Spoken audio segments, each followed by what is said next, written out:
This is a document I can send everybody. So this is a document I typically give to my students every semester, and it talks about oil painting media.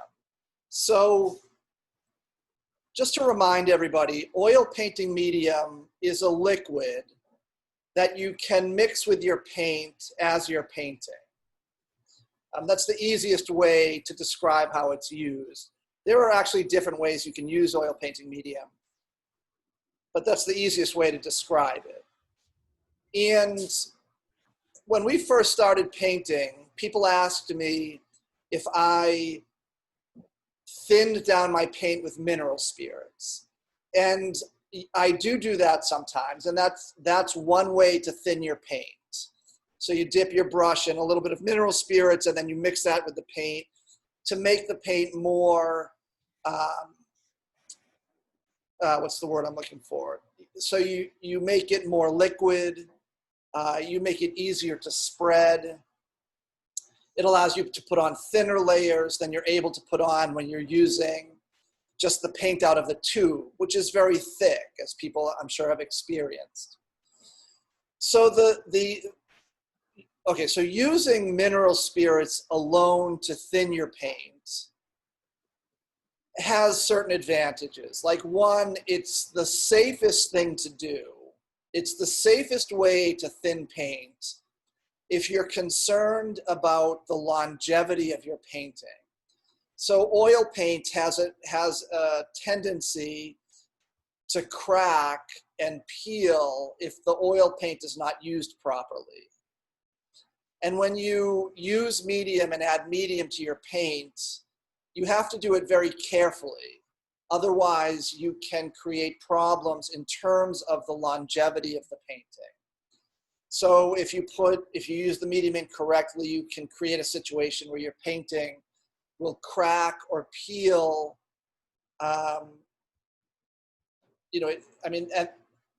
Either in the long term, after years, or in the short term. It can actually happen within a year. In some of my first paintings, I was using oil painting medium incorrectly, and those paintings started to crack or peel within a very short period of time, sometimes within a year. If you just thin your paint with mineral spirits, not a lot of mineral spirits, but just a bit, that is less likely to happen.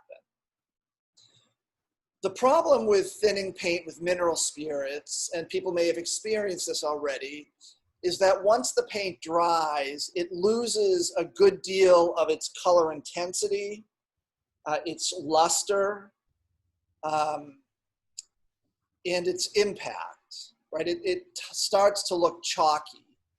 And some artists like that, but not all do. So if you instead thin your paint with a medium that includes linseed oil in it, you minimize that effect. You minimize that tendency of the oil paint to go dull. And then using medium, depending on how it's mixed, can give you a wider range of possibilities of ways to use the oil paint.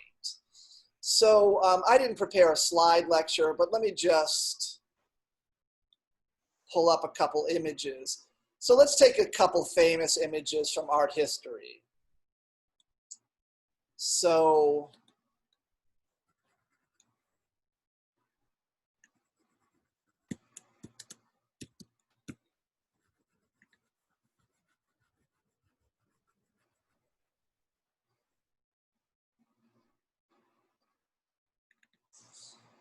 we can look at this painting. I hope people can see it pretty well.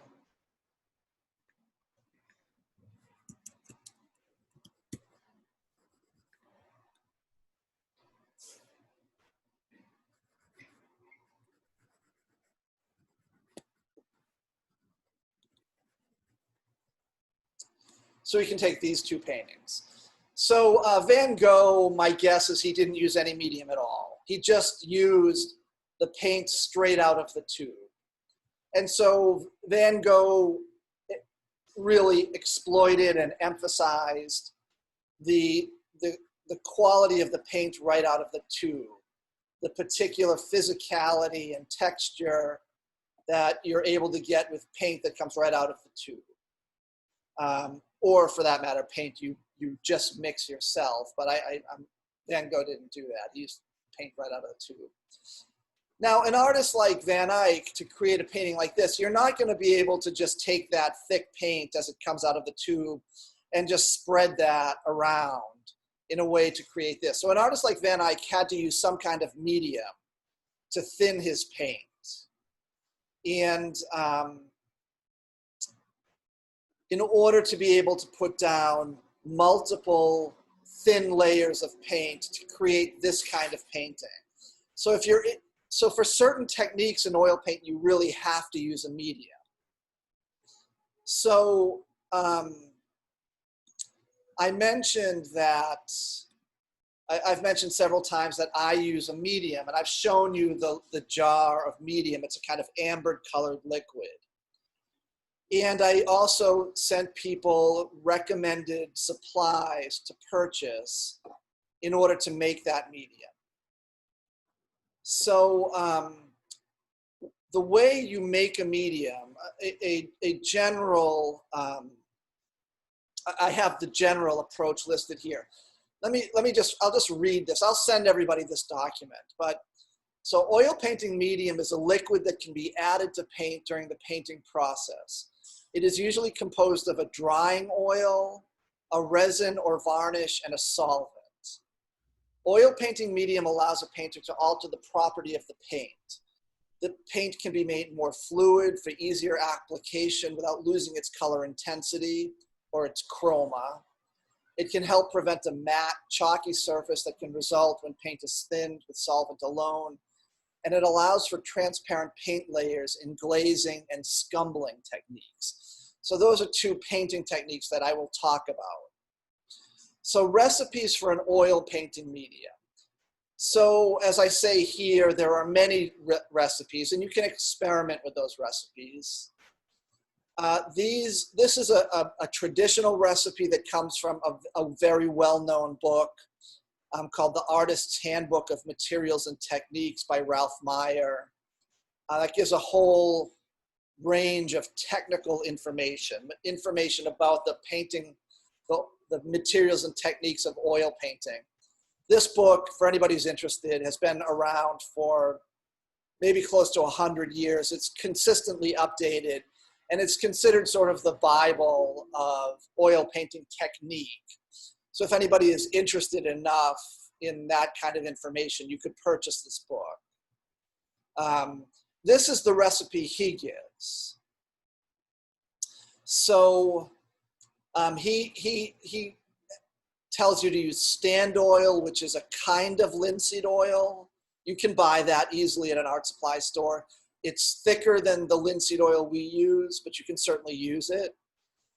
He recommends Damar varnish, which is the traditional varnish that's used in oil painting medium. It's what would have been used by Rembrandt or Van Eyck or Van Gogh. That's the varnish that existed at that time. He says to use gum turpentine, which is the traditional solvent. People generally don't use it anymore because it's somewhat or perhaps considerably more dangerous than the kind of mineral spirits we use. Whether it's somewhat more dangerous or considerably more dangerous, well, I shouldn't say that. I think most people say now it's considerably more dangerous. So, but it's a very good solvent. I think it smells great. I don't know if anyone knows the smell of turpentine, although some people are bothered by the smell. And apparently it can cause headaches with some people. Never happened with me. I used turpentine for 10 years when I first started painting. It never caused any problems for me, but I know it can cause problems for some people. This may be a little bit too much information right now, but this traditional medium, Damar varnish, or this traditional varnish that was used in old recipes, you can only use that if you use turpentine in your media, because Damar will only dissolve in turpentine. Damar will not dissolve in mineral spirits. And Damar is a resin that is taken from pine trees. I think it's pine trees. So what Damar is people have probably experienced this, the sticky sap that oozes out of certain tree species. So what artists and other trades used to do is they would take that sap and somehow process it until it was a crystal, and then they would dissolve that crystal in turpentine, and that would create a traditional varnish. And you can still use it, you can still buy Damar varnish, you can still use it, but it's not that commonly used. One reason is it's not commonly used is it tends to turn yellow over time, and artists like to avoid that. In this traditional medium, Meyer tells you to use 15 drops of cobalt dryer, which again, you can still buy that. But cobalt dryer is usually considered to be bad for the dried layer of paint. So it's usually considered to potentially cause cracking. So I think as a replacement for this traditional medium, if anyone's interested enough, I certainly encourage you to try it. But I think that a good replacement is something I suggest. So for anybody who bought those materials, what you want to do is mix 1 part of linseed oil, which I gave you a link for that material to buy, 1 part of Liquin or Galkyd. Those both do the same thing. And Liquin and Galkyd are the replacement for Damar varnish. So those are synthetic replacements for Damar varnish that dissolve in mineral spirits. So simply mix 1 part linseed oil, 1 part Liquin or Galkyd, and then I say in this sheet 3 parts of mineral spirits or Gamsol. You can also mix 1 part, and you can start with that mixture. And then if you want to vary it in time, you can do that. Okay, so I know at least 1 person bought those materials. So let me just, for anybody else who's interested in doing this, let me just explain a little bit about the oil painting medium. So again, you can use that to thin your paint.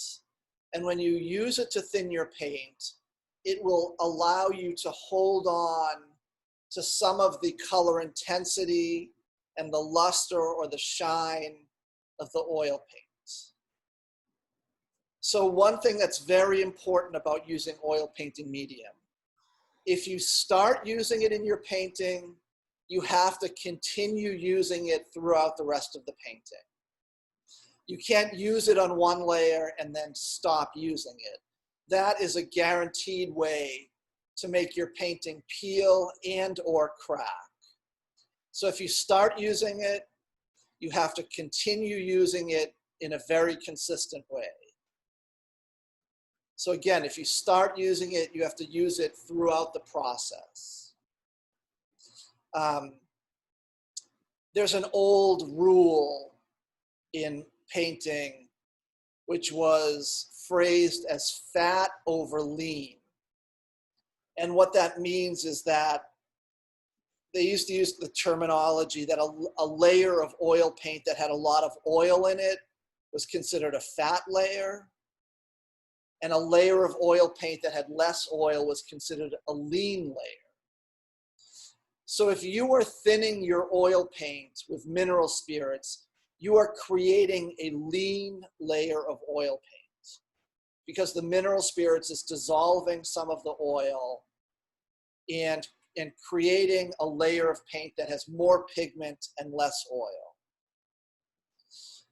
So you cannot put down a layer of fat paint in other words, a layer of paint with a lot of medium in it, let that dry, and then put down a layer of lean paint. In other words, a layer that has less oil in it.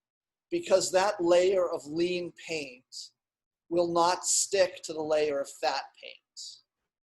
And so it's likely that it will peel and possibly crack because that top layer, because it has less oil, will possibly dry faster than the layer under it. So what ends up happening is you have a dry and relatively brittle layer on top of a layer that is still partially wet and softer. So the reason that creates a situation where the top layer may crack is that the top layer is brittle and will crack when that underlayer moves around.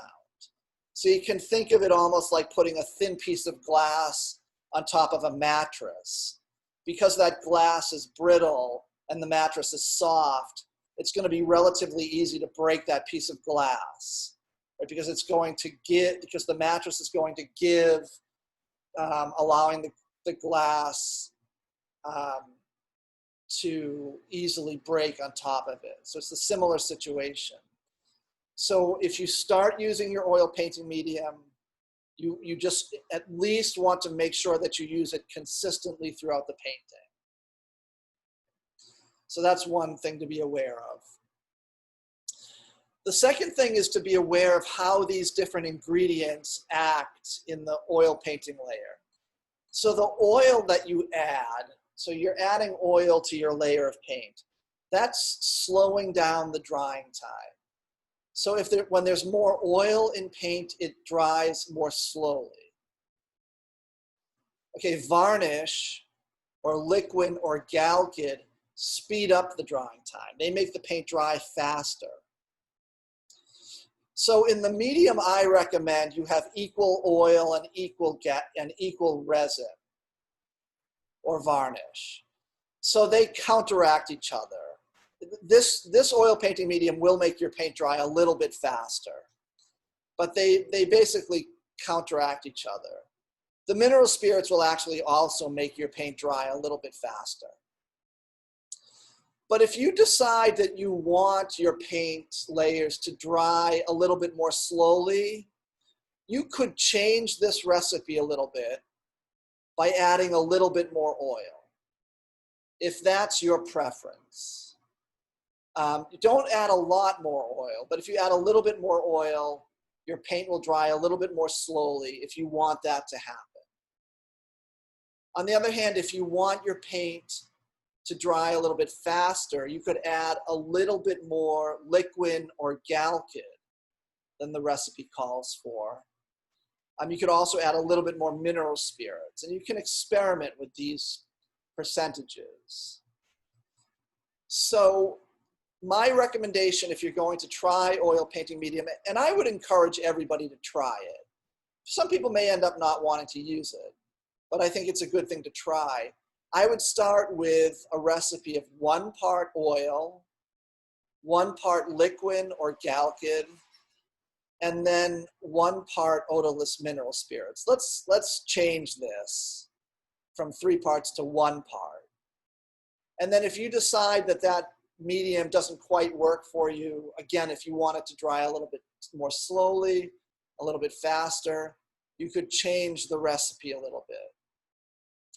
So all of that information is on this sheet.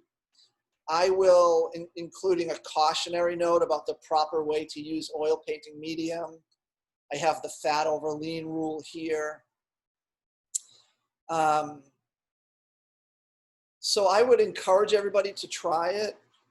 I will send this to everybody today, and I'll also post it on Blackboard. And so anybody can follow up with any questions you may have about oil painting mediums, okay? Are there any questions about that?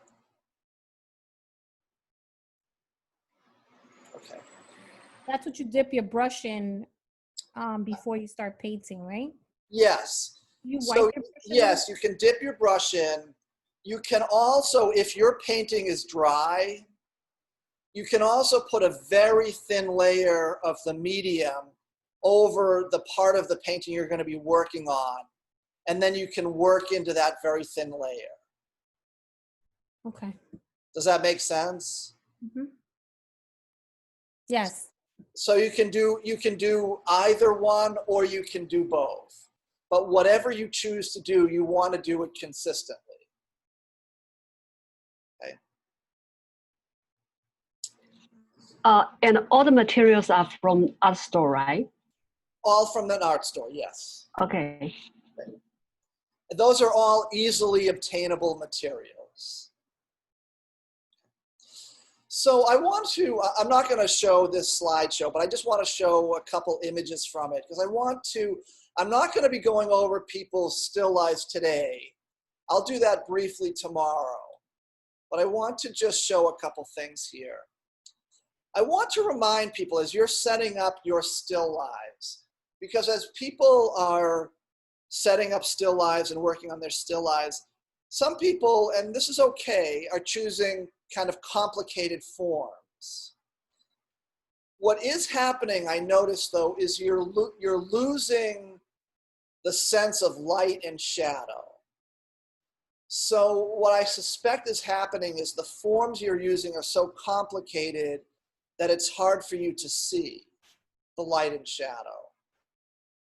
So if you find that to be the case in these still lives you set up, then you should probably choose something more simple to paint. So remember, we're really trying to study representational painting by thinking carefully about how objects in the world respond to light and shadow, or respond to light, and the way we see them in terms of light masses and shadow masses. So in a way, we're setting up, it's not an artificial situation, but we're deliberately creating a simple situation of light and shadow. So you want to be making sure that the objects you're painting have this same kind of clarity of light and shadow. Right? The kind of clarity of light and shadow we've seen in the still lives that we've been painting. If you look at the photograph of the still life I'm going to be working from today, you'll see that in that photograph. We want to make sure we have this clarity of light and shadow, and that everybody is really finding that clarity in their paintings. You want to be absolutely sure of that. So really think about that in this still life you're setting up, this final still life. So, the same kind of clarity we saw in that sphere at the beginning of the semester, you want to find in your objects no matter how complex they get. And you want to find the same absolute clarity of the difference between the light mass and the shadow mass. So I just want to remind people of that and bear that in mind in the still lifes you're painting, okay? Okay, so I'm going to share my phone. Give me 1 second.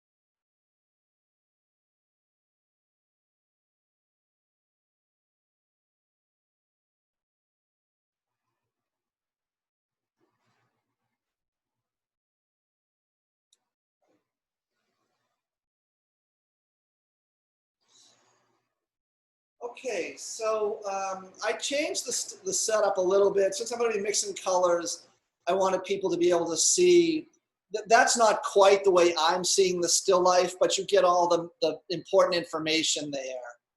And so now on this still life, you want to use a full palette. So I have the full palette laid out here. And I just want to emphasize a couple things. I notice when I'm teaching this class in the studio, people will often lay their paint out on the palette like in the center of the palette. Don't do that.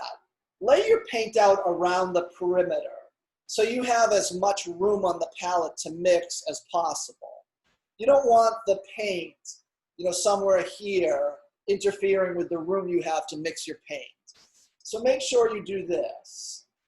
The other thing you'll notice I did is I laid the paint out in terms of warm and cool colors.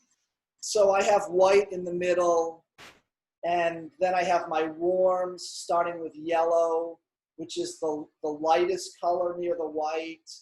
I have my earth yellow, which is yellow ochre.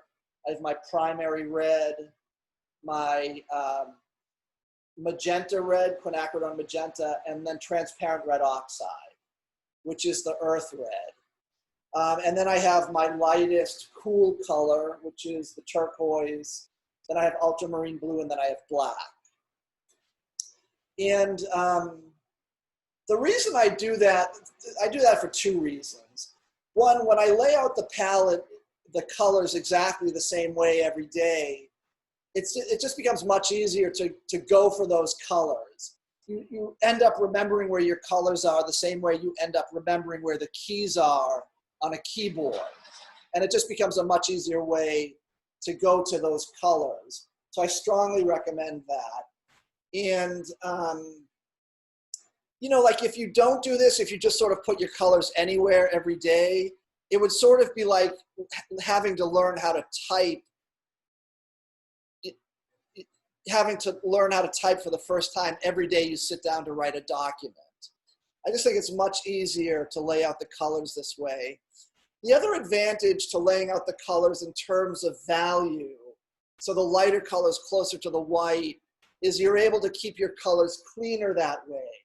So if I get a little bit of yellow into my white, it doesn't make the color as dirty as if I got black into that white. So I would recommend this, some version of this when you lay out your palette. Okay. So now these are the colors I asked people to buy. So I asked you to buy, again, obviously white. I asked you to buy the traditional primary colors, so cadmium yellow. Primary yellow, that happens to be cadmium, primary red, and then ultramarine blue, and then the CYM primaries. So quinacridone magenta, turquoise, which is a good version of the CYM primaries. We use the same yellow. So we're thinking about colors in terms of those color triads. And I forgot to mention the color triad, the red, yellow, blue triad of transparent red oxide, which is an earth red, yellow ochre, and black. So the reason I do that is I think that all colors that you buy can be thought of in terms of those basic color triads. So let me just add a couple colors that are useful, but that I didn't ask you to buy. So like I'm going to add, although I know some people have this color, burnt sienna. So that's another earth red. And I can see it pretty well on my screen. I hope people can see it reasonably well. I know this isn't a great... Professor, if we have that shade, can we use it in this full spectrum palette painting? You can use any colors you want in this palette. Okay. So, but I would just use them, I would encourage you to use them thinking about them the way I'm explaining. So for example, burnt sienna, you can think about it as a red.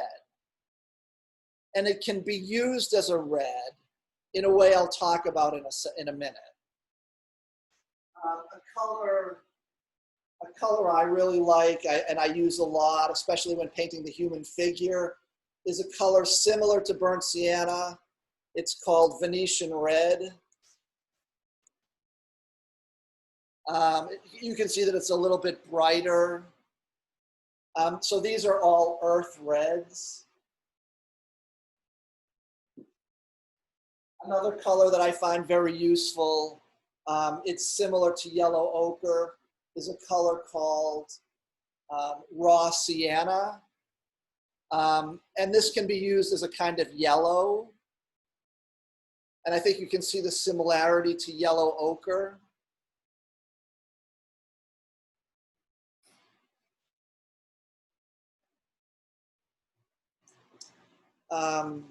And then, you know, again, this is just by way of showing other options.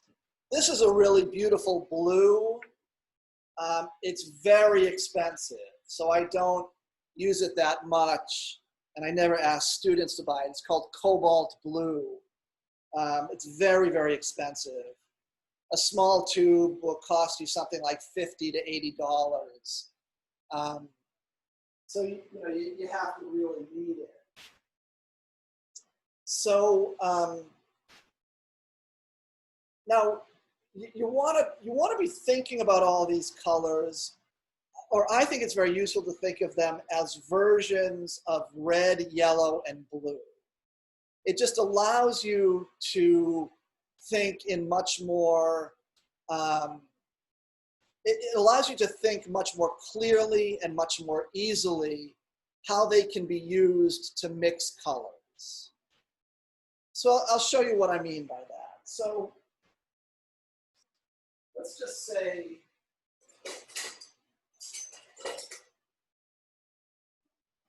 so let's take something obvious. So we have, we want to mix up a green. So we're going to take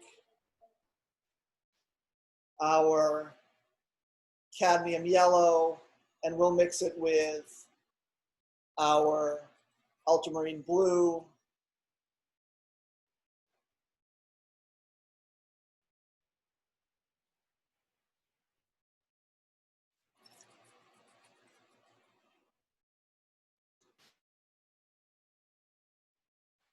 And we'll get a very nice green.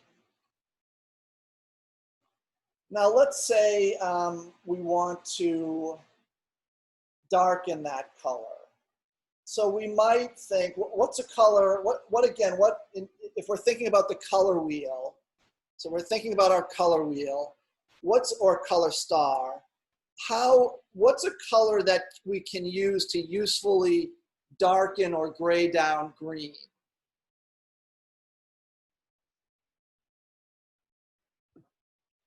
Anyone remember what's a color based on some principles of the color wheel? What's a color that we can use to gray down or darken green? Red. Red. So let's darken, let's make a gray version of green by using some of our primary red. So we're staying within the primaries.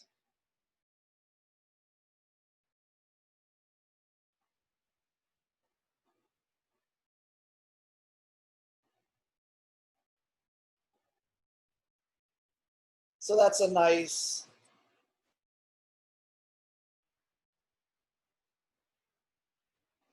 so we have a nice dark green, something that's could probably be very useful for a shadow.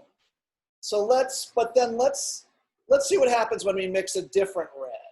So let's take transparent red oxide and mix that.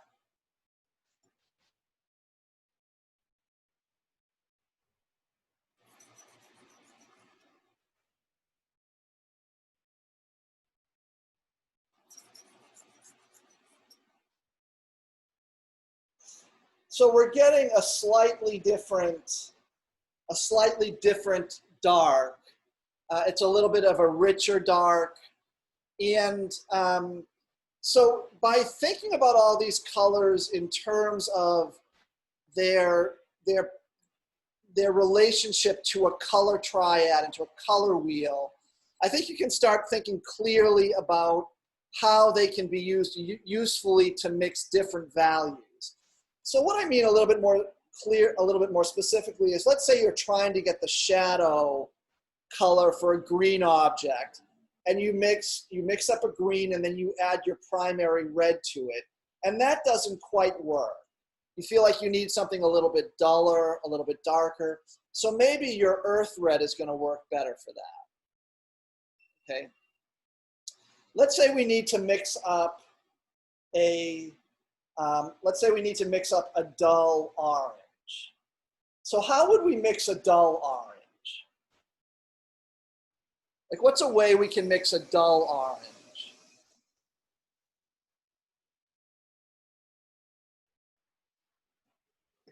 Make the orange first and then add the blue.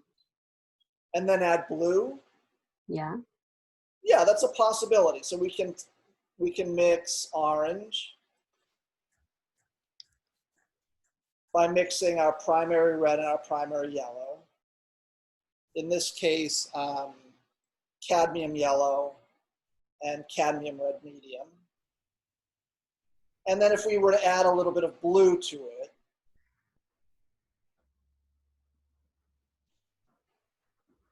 that's going to gray it down.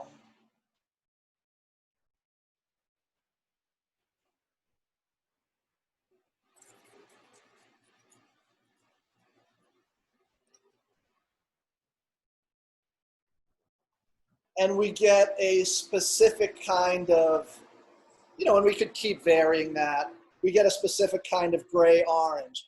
But we could also, if we're thinking about our whole range of colors, including our earth reds, as in terms of our color triads, we could maybe, instead of mixing primary red and primary yellow and then dulling it with blue, we could maybe just mix cadmium yellow and an earth red, say Venetian red. Venetian red is an incredibly strong color. So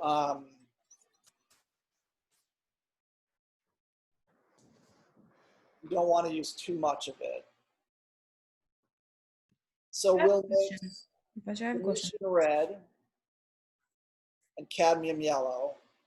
And so we immediately get a kind of dull orange without having to go through the process of mixing blue into that, right? We can just immediately get there. And that's often a much more efficient way to mix colors. Like, why go through 10 steps if you can just do it in 2? So I think it's very useful to think about all of your colors in terms of where they can be used on that red, yellow, blue color triad. Does that make sense?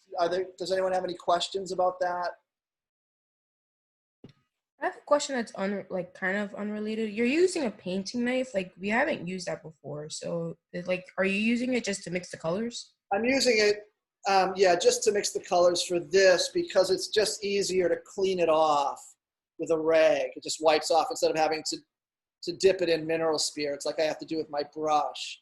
I usually, for these demos, I don't use the painting knife to mix colors just because it seems more efficient for a demo.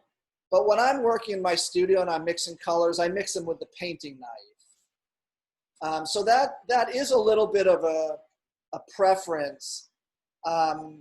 You might find that you like mixing colors with the painting knife better and then just using your brushes for painting. I prefer that. But some artists do just use their brushes to mix. I don't like that because I have to clean the brush too often. And I also run into the problems of easily making my colors dirty by having a dirty brush and it getting, paint colors that I don't want in one paint getting into it. So I usually mix with the painting knife. I don't do it on demos, painting demos, just because I don't know why. I guess it feels like it takes too much time. Okay, thank you. Yeah. Some people, by the way, paint with a painting knife. I've never done that, but you can do that.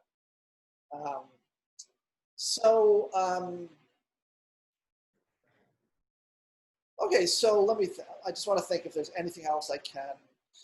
So you want to, when you're looking at a color, again, so you're looking at a color, let's say something that's orange, or you're trying to mix something that's orange, you don't necessarily want to just use a primary yellow and a primary red, right? Depending on the color that you're looking at, it may be possible that yellow ochre is more appropriate for the yellow. It may even be possible that raw sienna is more appropriate.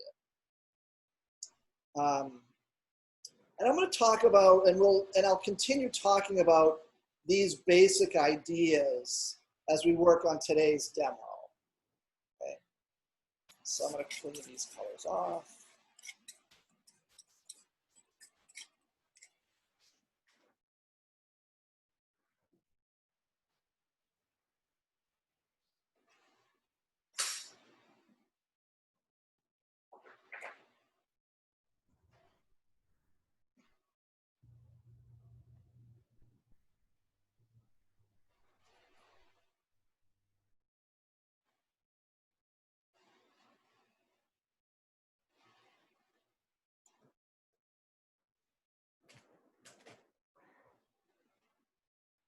Okay, so for today's demo, I'm not going to spend a lot of time.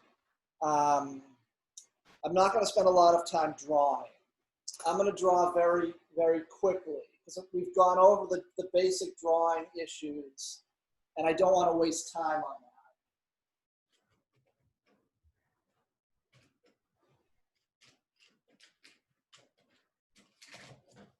This is going to be a little bit awkward for me because I have to be further away in order for you all to be able to see everything.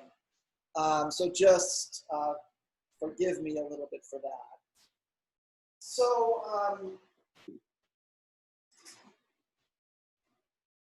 as much as you're able to tell from the colors that you're looking at, so on my screen, this drapery looks much more violet than it does in real life. Not violet, but more red.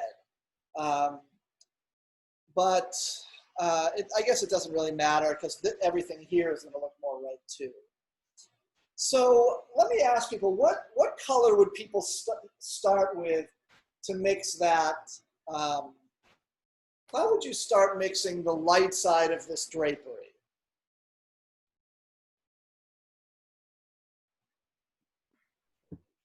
Magenta and white. What would you use? Magenta and white. Magenta and white. Okay, so let's take white and add magenta.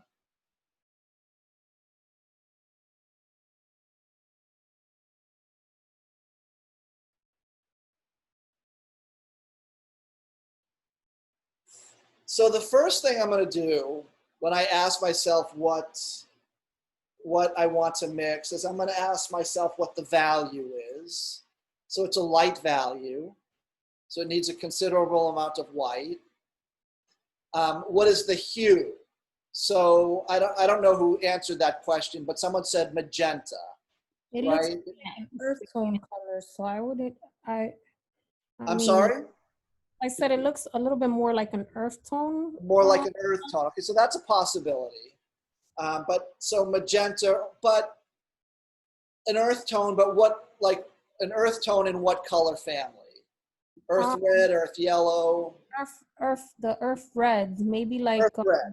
So both people said it was a red, right? It was either magenta or an earth red. We'll try both, just so we start talking about mixing colors. But let's start with magenta. So if we're starting with that, and I'll put down that magenta.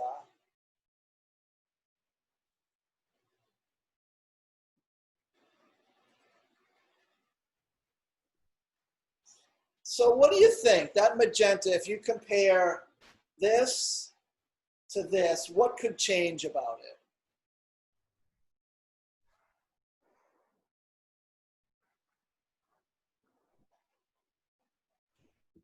it's too bright. Yeah, it's warmer. What is warmer? The cloth. The cloth. So how would we So now the question is, and these are the kinds of questions you want to ask yourself. So that's a great response. It's warmer. The cloth is warmer than the color we mixed. So how would we warm up this color? Like given our palette, how would we warm that color up?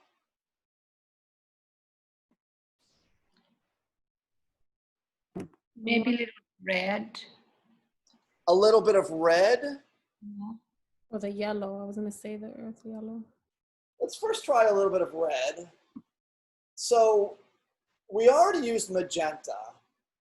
So if we're gonna warm it up, we're gonna use a warmer red. So let's do that.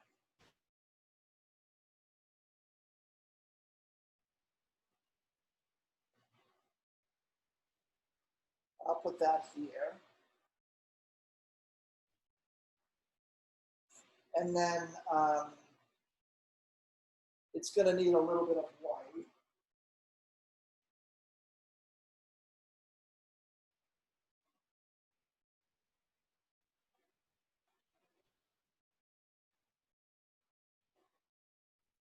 I actually wouldn't have tried that, but it's getting somewhat close.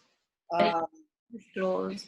It's getting in now. Here's the flaw of working remotely. On my screen, at least, it looks closer. It's pretty close, but it's not quite close. It's not quite right. Can anyone tell, looking at their screen, what's off a little bit about it?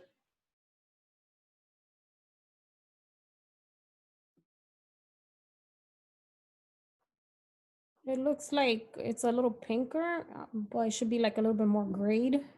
It's a little bit too pink. Yeah. It should be a little bit more, but it's not a. I mean, that was actually a pretty good call. Again, I wouldn't have made that call. That's not what it looked like to me. That actually often happens when I do this Q&A color mixing. So we'll put a little bit of red in there. I think it needs a little bit of yellow. I think that the drapery is a little bit more orange. And I think that we're mixing pure color and it's very intense. I think that this, and certainly when I'm looking at it in my studio, this appears to me a little bit yellower, but it's a slightly dull yellow. Like if I mix this yellow into it, it's going to make a kind of fiery orange. So I'm going to mix a little bit of yellow ochre. I probably mixed a little bit too much. Just a little bit of yellow ochre. I'm going to put that down.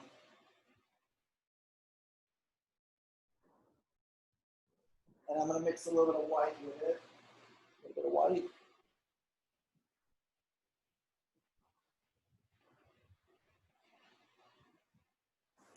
So I think we're pretty good. So that was actually a really good, those responses were very good. And again, they were good for this reason. So we started with the value. So we knew it needed to be a light value. And then 2 people said that it should be red. So we identified the hue, right? So all we need to do is go through a simple series of steps. It's a light color, it's reddish, or it's in the red family. And then based on our palette, we mixed white with a red. And then we thought that the color was warmer. So if you notice on what we put down, we started with this. We're in the ballpark, but it needed to be a little bit warmer. Professor, someone's in the waiting room. Did someone have a question? Someone's in the waiting room. Oh, okay.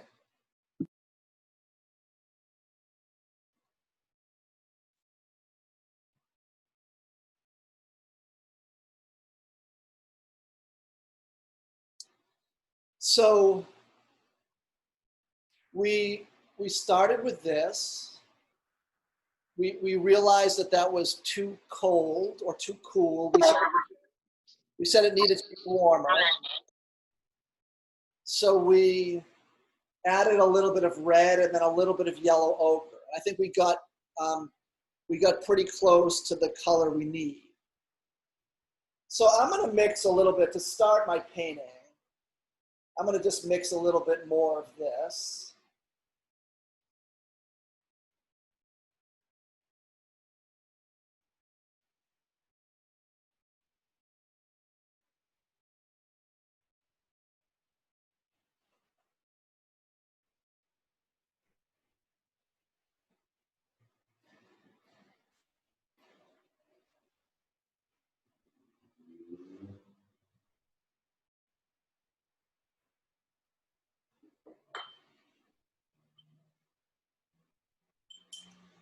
And I'm not going to draw.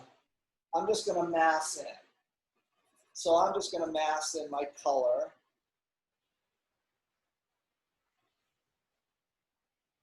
And I hope my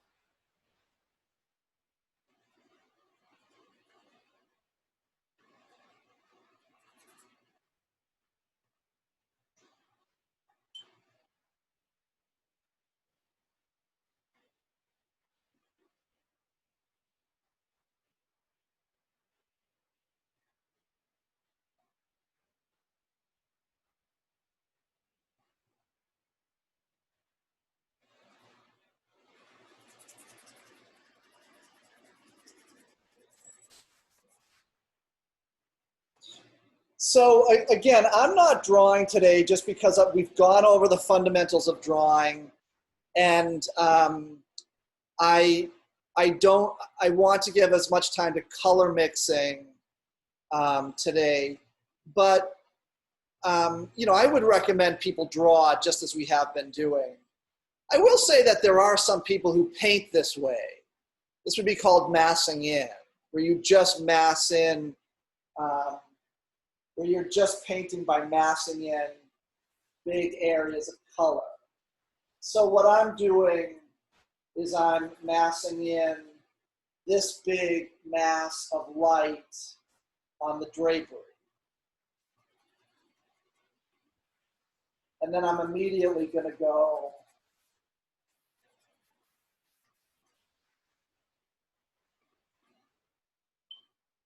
I will immediately go in with the shadow colors. Now the shadow colors are going to be much more challenging to mix.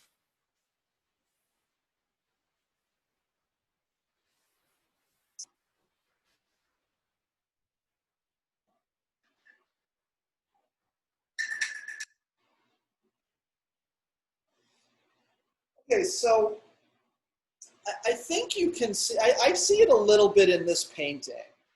Now that I have this big area of color down, I realize that this is still, when I'm looking at it, it is still the drapery itself. When I have these two big color areas next to each other, that drapery itself is a little bit duller and still a little bit warmer. Can people see that, or is it not clear on the screen? Yeah, I could see it's like a little bit there's like still like a little more yellow in it. This is a little bit more yellow. And I want to, I think it's a really good exercise to try to train your eye to match colors exactly.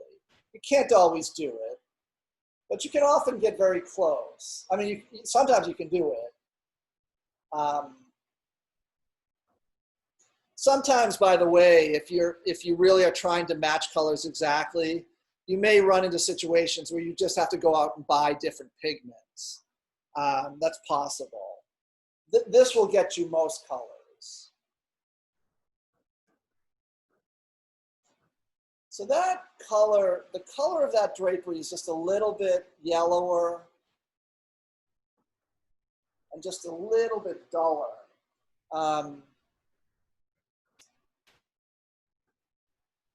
And I'm going to see if I can make that happen.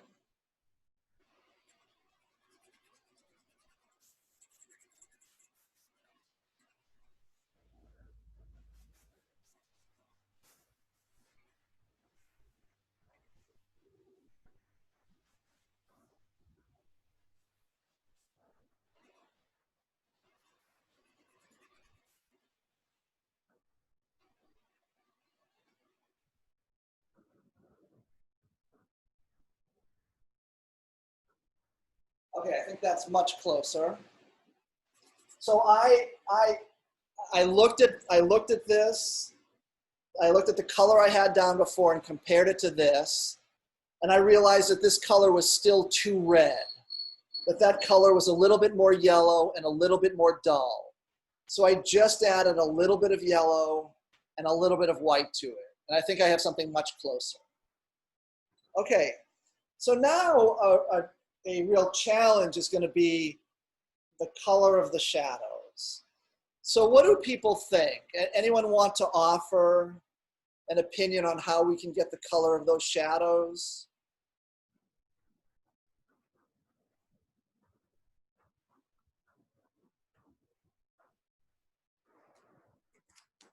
Anyone have any, like, what's the first step you would take? What's the first, Maybe let's start with it's dark, right? So there's not going to be much white in it. We know that. maybe That's the dark first- is the color that you actually have.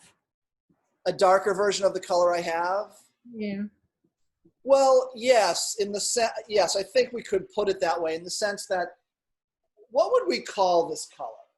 Like if we're gonna name it something, if we're gonna name it one of our colors, red, blue, yellow, violet, green, what is that color closest to?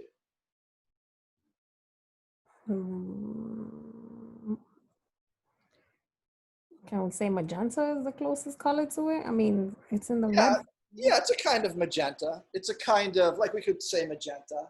It's a kind of, cool red. Yeah, so like maybe I would magenta. add some blue to it to. Um,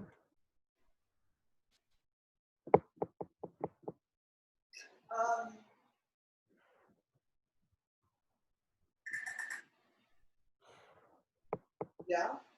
Oh, by the way, I also, I didn't ask people to buy this color, but we usually have it when we're in the studio. I also do use a green. And I use a green called Viridian, Viridian.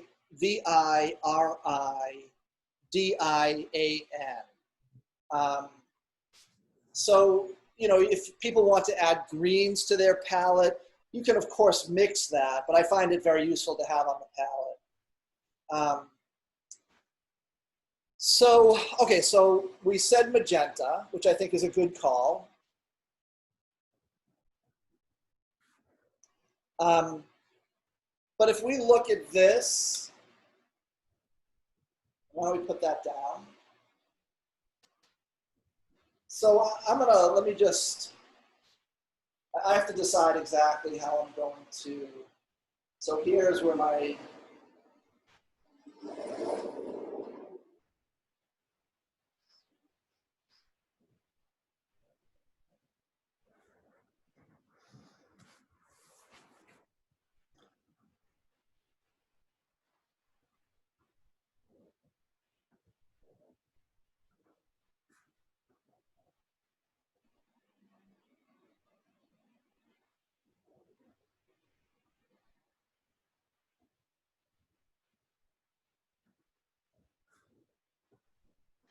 so with that magenta down, so if we look here, and that's, I think, again, that's a good call. It's dark and it's a red. Here to here, what can change about that? So now I do want to point out there are different colors, right? There's a reflection there. What's that reflection coming from? Oh yeah, lemon. From the lemon, right. So light's hitting the lemon and bouncing that yellow back into there. There's a little bit of light sneaking in here, so this is a different color than this. We're getting some light reflecting off probably the backside of the, or part of the easel. So there's a lot of different colors in there, but we want to turn it into sort of one like generalized average for all those colors. So what could we do to this to get something more like that?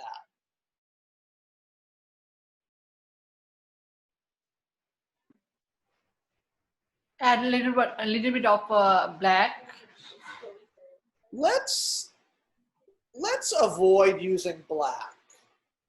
And I'll tell you why. So if we put black into it, let's just do that. Black is sometimes a useful color for making shadows.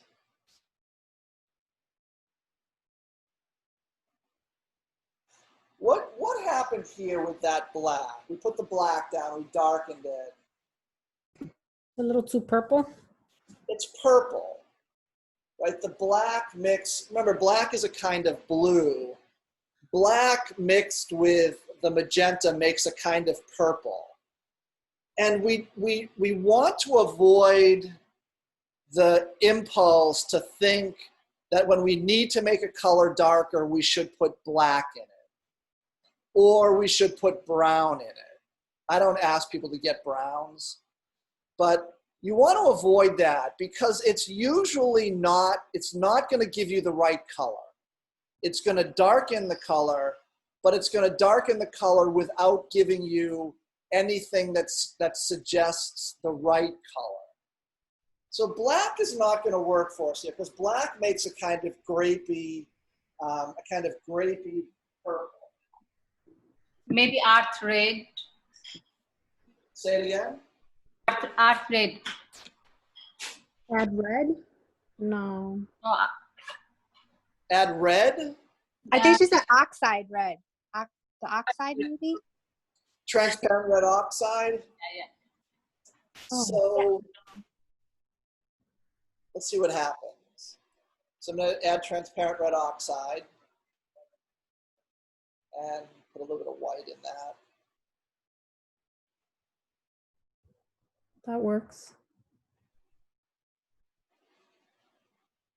It starts to get us there. But what are we not doing yet? We need to do something else. That we could use that. That would be a way of warming up this color a little bit. Because I think overall this red needs to be warmer than magenta. Magenta is too violet. This red is warmer. So we could use transparent red oxide to warm it a little bit, but we still need to do something else to these reds. Add the green. Say it again. Add the green. Green. I think we're going to want to add a little bit of green. Why? To help gray out. To help gray it down.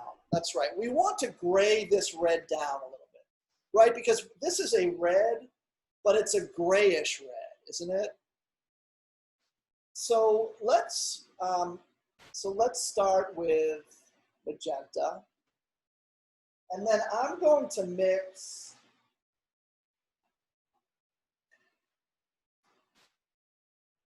this is where having a green like Viridian is very useful. But let's, instead of doing that, let's mix, I'm going to mix a green using ultramarine blue and yellow ochre.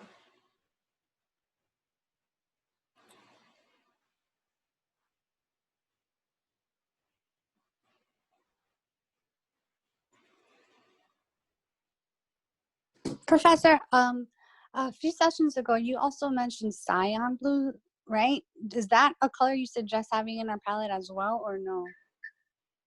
This is our version of cyan. Okay, so the ultramarine is our version, or no, it's the turquoise. I'm sorry, the This turquoise. is our version of cyan. Okay, okay. So I have my magenta, and I'm going to gray that down with a little bit of green.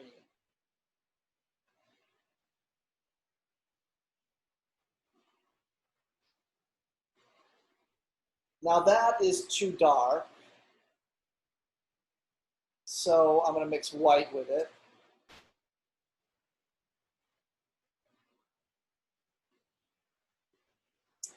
Now that was too,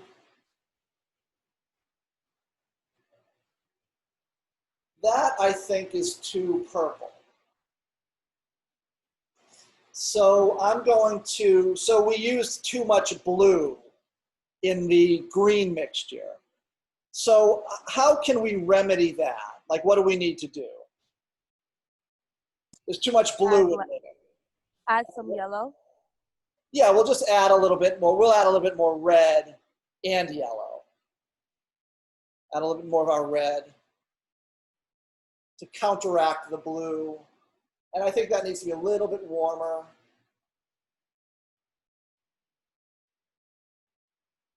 A little yellow.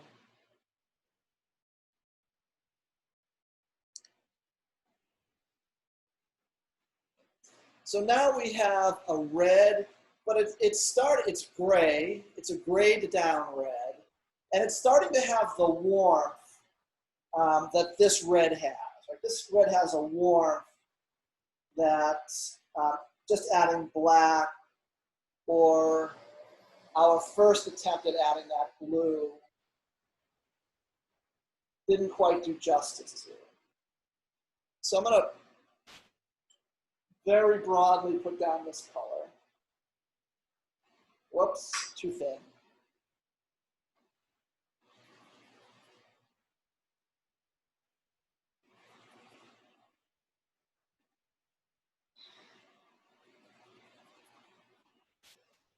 So remember, just like we did when I was painting the green drapery last time, I can see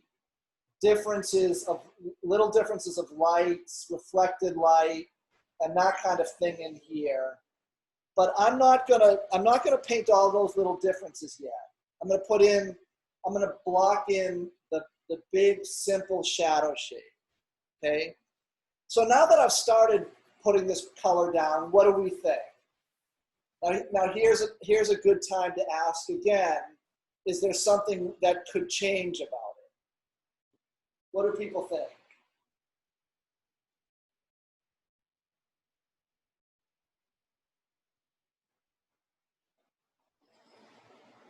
It's pretty close. I don't know. Do you feel like it's a little dark? Maybe it's maybe lighten it a little bit.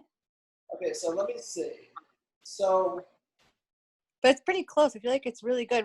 You know, because you said it right now, it's just the blocks of color, and you're not putting the slight variations of light. So I feel like it looks pretty close to what the still life looks like on screen. so what I'm going to do, I don't know if you can see me doing this. I'm going to stand back, and I'm going to look at that from a distance. I'm going to look at them side by side.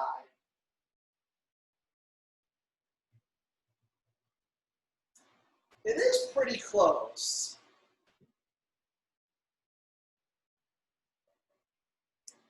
I think I'm going to go with this. I feel like maybe I could make it a little bit lighter, but I think actually it's pretty close.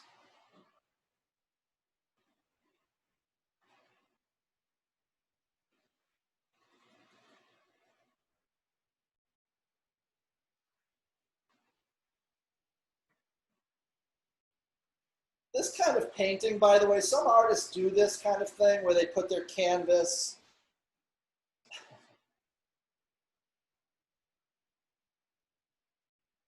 That's a text from my daughter, sorry.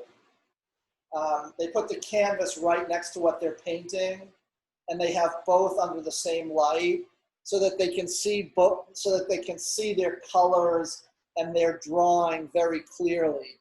That approach to painting is called sight size. What if this were real sight size? I would be painting the lemon at exactly the same height. I would actually arrange the still life so that everything I'm painting is at exactly the same height. So I can do parallel comparisons. It's a kind of technique that certain artists use. So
What paintbrushes do you use?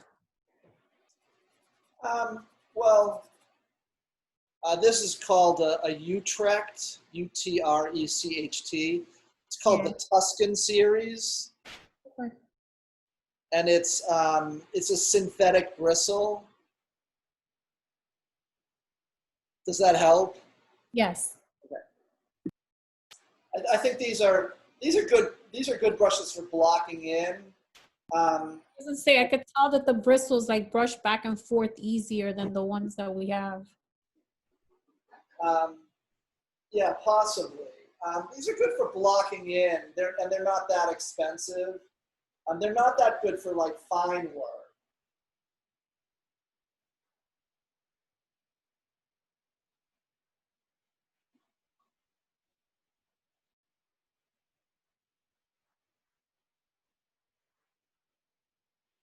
So remember how I recommended people to draw with yellow ochre? Here I drew with magenta, and that's part of the problem with drawing with a strong color. Now that's kind of bleeding into everything. Even though there's magenta in this, that's interfering with my paint. It's okay. I mean, it'll be fine. But so, by the way, now that I have this like very simple block in of the light and the dark mass, I'm going to just quickly, without even adding too much color, just soften some of the areas where that transition should be softer. Because I want to avoid that hard,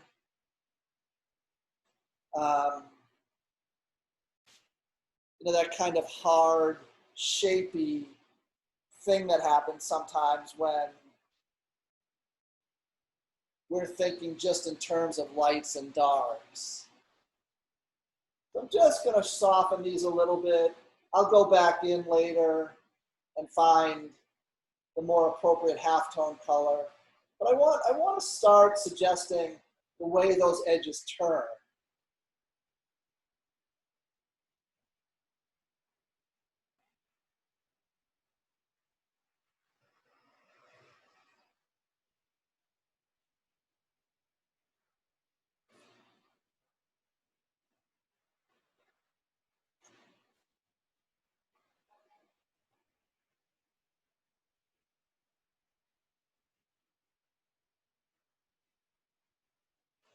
So just to now to again go over the way to go from this very large block in of the big shapes to starting indicating some of the smaller things.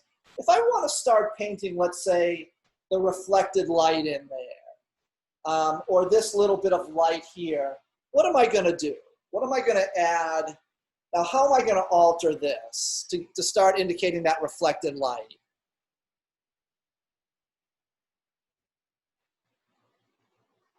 Like if I want to get the color that I'm seeing, that Could you add a little yellow to make it a little more orange, maybe? I'm going to add a little bit of yellow, right? Because that reflected light is the result of the light hitting the orange and then transferring some of that yellow back into the drapery.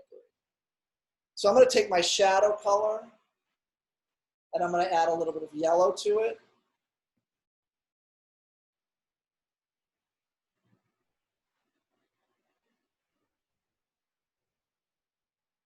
And it might be necessary to add just a touch of white. Let's see. So now I have the shadow color with a little bit of yellow. And just looking carefully at how that happens. So this gets a little bit yellower.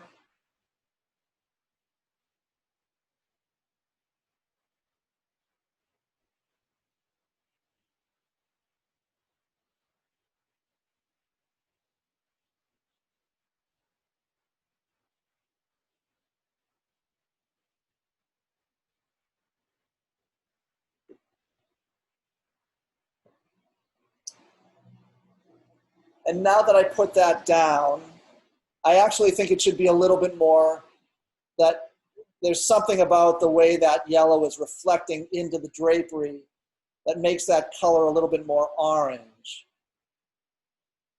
So I'm going to add a little bit, I'm going to put a little bit more red into that.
Mine's a little bit too, it's still a little too yellow. It's actually more orange, which I would certainly work on.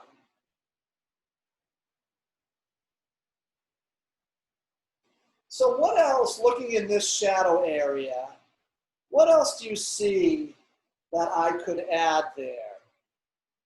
And by the way, I want to emphasize again, that magenta red, that's a mistake. I should not have used that magenta to draw with. So that's sort of polluting the colors I have down. We can sort of pretend that's not there. What else do we see in here that I can add? It's an element of light and shadow that we've talked about before.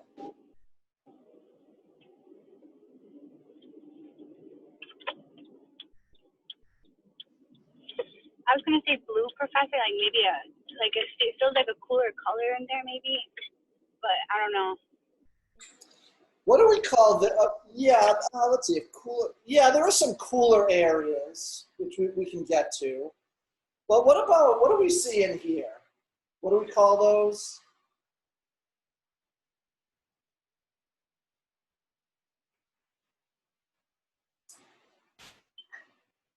What do we call these areas of very dark shadow? Brown? What do we call them? Is that brown? Is it what? Brown? No, I'm not sure what word you Brown. brown? Yeah. No, I mean, we're not going to use brown for that. We don't have brown. No, what I'm asking, maybe I wasn't clear, what do we call that? Remember, we have light mask, dark mask, highlight, halftone, core of the shadow, reflected light. So now we have light mask, dark mask, we have reflected light, core of the shadow. What do we call these very darkest areas? Is that the Is cash? that a catch? No, this is the cast shadow. Is that the like, what's the word, like compression shadow or like occlusion? It's the occlusion shadow, right? Or we can just call it what I always used to call it, which is the shadow accent. So that's going to be a very dark color, right? So it's going to be a very dark red. So I think what I'm going to do is I'm going to use transparent red oxide, which is already a very dark red. And I'm actually just going to take my green, Viridian. We could also take the green we mixed up. I'll put a little bit more blue in it. And make a very dark red. We may even here, because that's such a dark shadow, add a little bit of black. And I'm going to use that to start drawing some of the very darkest areas of the painting.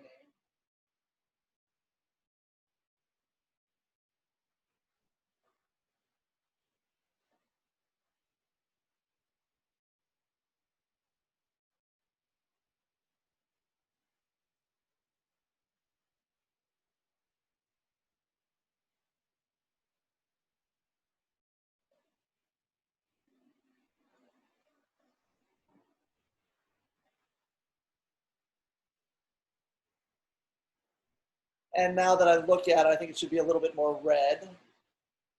I'll put more magenta in that.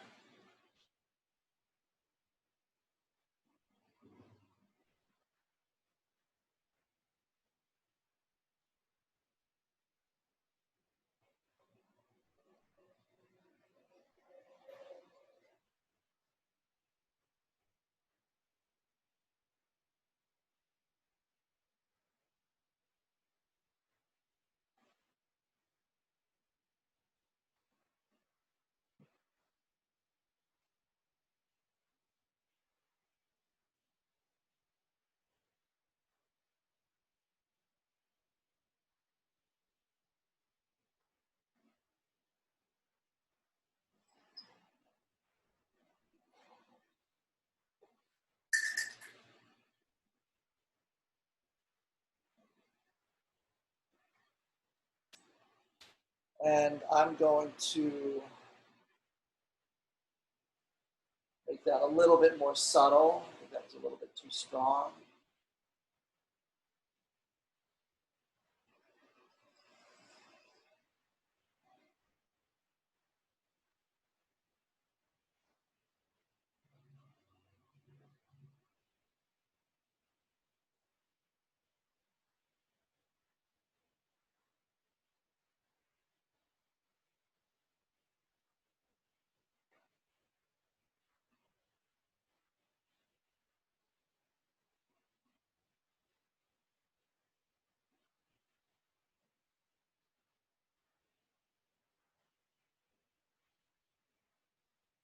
You're using the natural light that's coming from the window, right? Yes.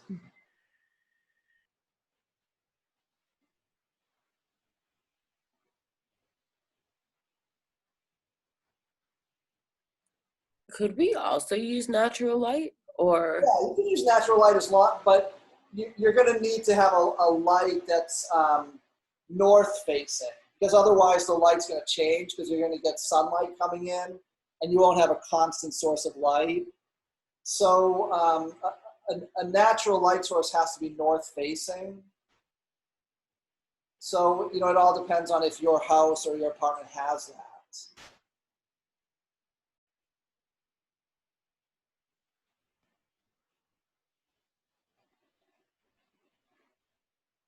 You can figure that out with the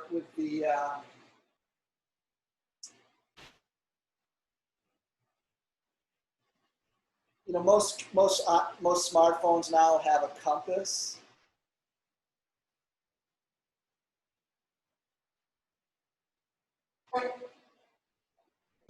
how would northeastern work? I'm sorry? I have a northeastern facing window.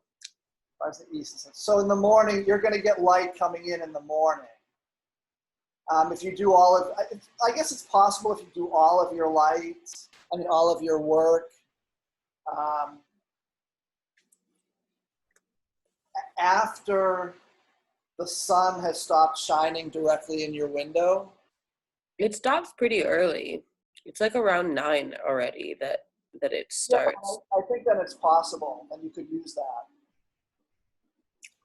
Because it is definitely, it's a lovely light to work on. I just don't love how the lamp that I have makes everything so orange.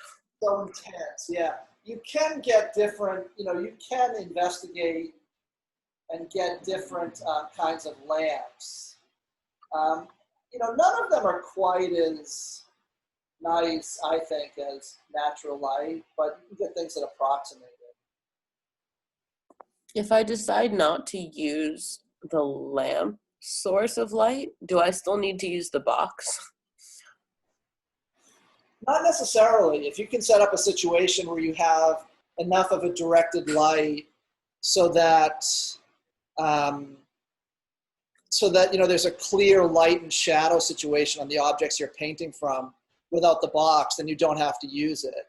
The box is just if you are working in a room where there are multiple light sources, the box is going to block out all of them but that one you shining into the box. Do you know what I mean? Mm-hmm. So if you can control the light situation so that you're able to have just a clear, just a very clear light and shadow without the box, you don't have to use the box.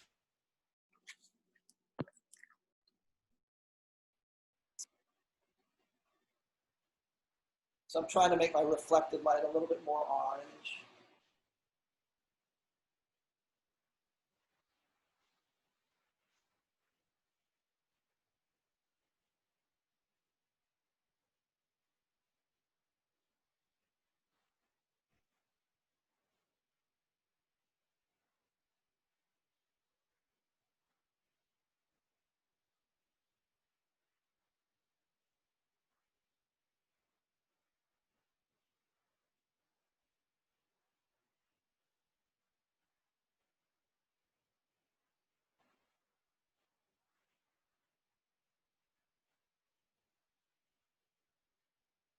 Okay, so,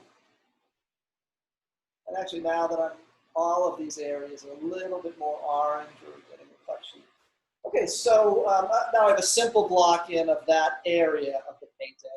This obviously needs more work, but it's a simple block in.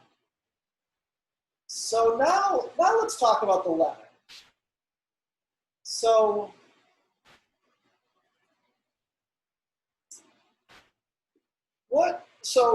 what about let's say the light side of the lemon. Let's start with that, something that's easy first. I'm getting silence. I feel like people think this is a trick question. Can you repeat that, Professor? I'm sorry. What would we do for the light side of the lemon? The light side of The lemon. the lemon. Okay. The light side, can we use the cadmium yellow? Yeah, we'll just use cadmium yellow, right? It's going to be cadmium yellow pretty much direct. I think there's actually a little hint of red in it. That's too much.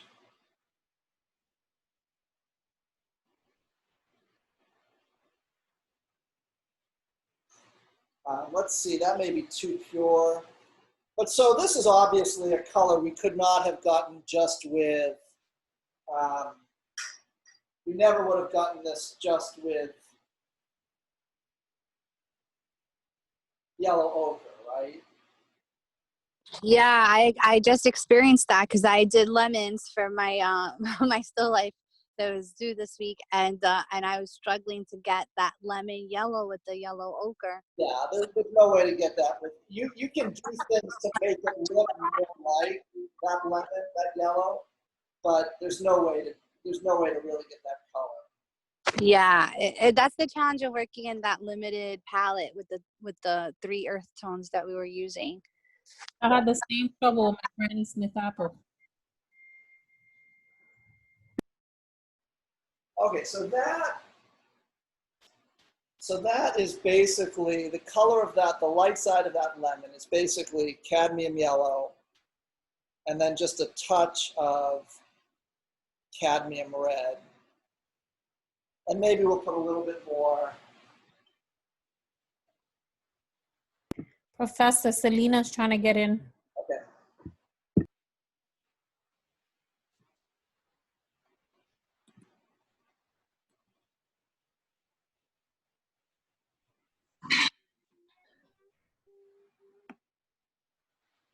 And maybe we'll put just a little bit of white in it. But okay, so I'm just blocking in again very broadly, just like I've been doing all semester. Very broadly, the light side of this lemon. I'm just massing in, I'm sort of drawing as I'm painting. And I'm leaving blank the mass of the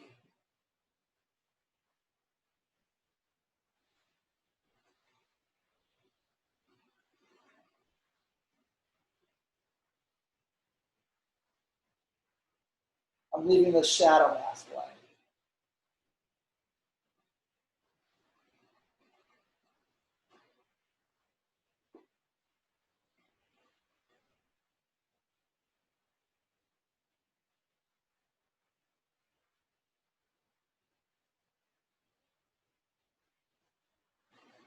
So the shadow, actually you can see a decent amount of that shadow mask on the screen.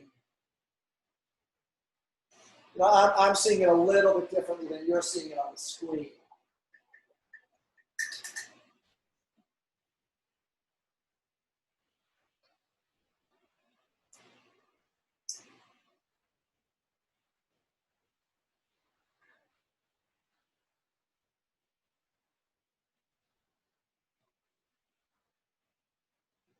So as I'm drawing the lemon, I'm taking the color of the dark part of the drapery,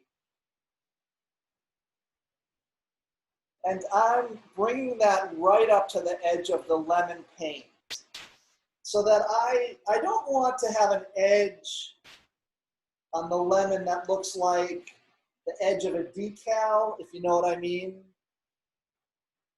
Like I want there to be a slight softness at that edge. That slight softness gives the impression of an object turning around in space. Where if the edge is completely sharp, it looks like a cutout. It looks like something cut out of paper. Or like I said, it looks like a decal on the side of a refrigerator.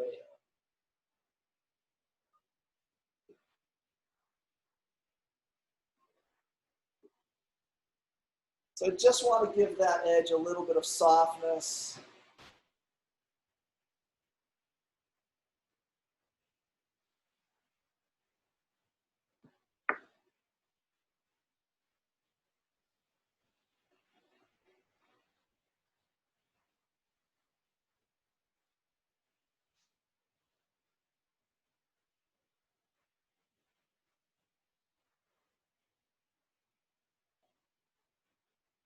Sharpen it just a little.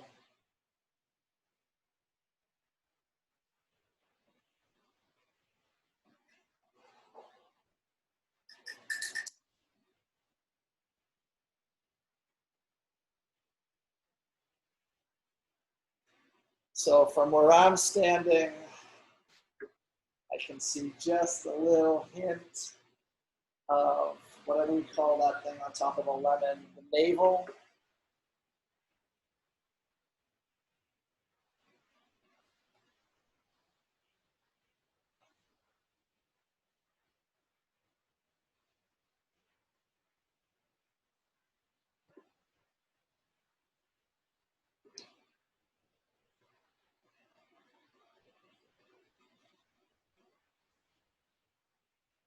Okay. Okay, so now what about the shadow mass on that lemon? What's the color of that shadow mass?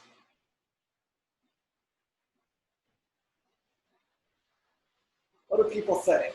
Still looks like yellow, but like a little bit duller and maybe a little bit red in there. Okay, so let's be very careful of saying that's yellow. I'll tell you why. So, What is that? The earth tone yellow, the one that you had.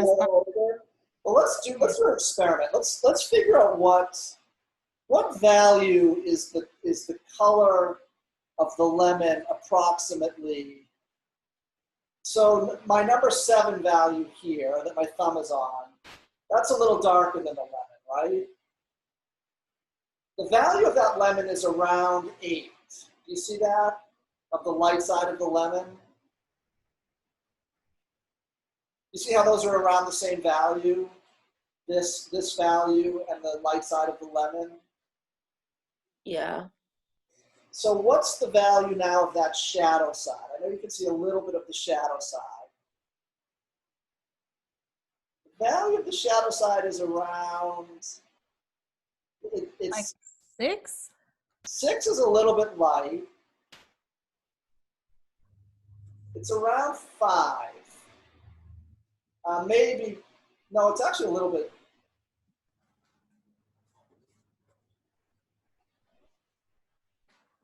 Five is a hair light. It's around 4. So it's around this.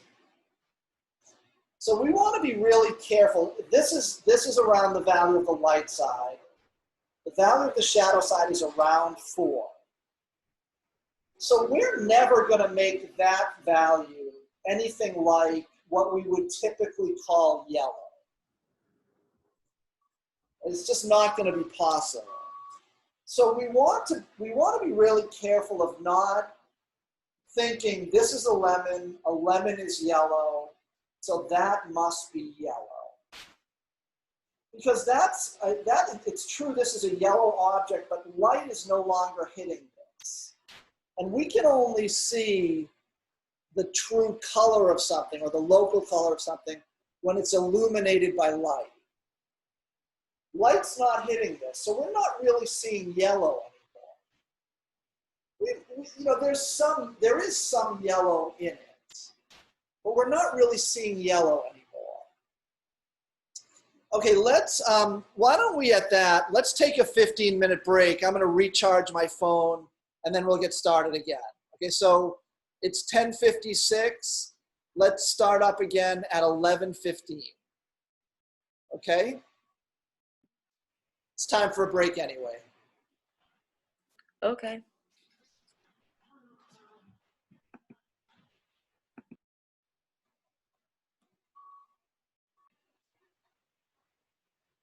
Okay, I'm resuming recording.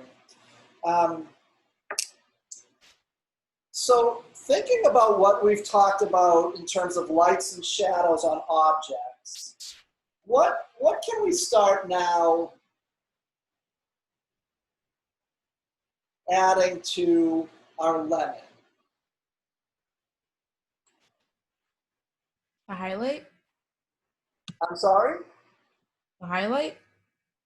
Well, we can put the highlight in. Yep. So let's, sure, let's start with that. Your battery. All right.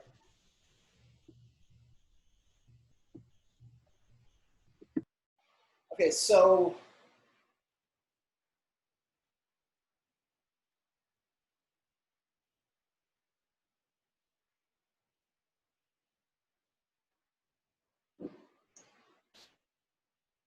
I'm going to take some white.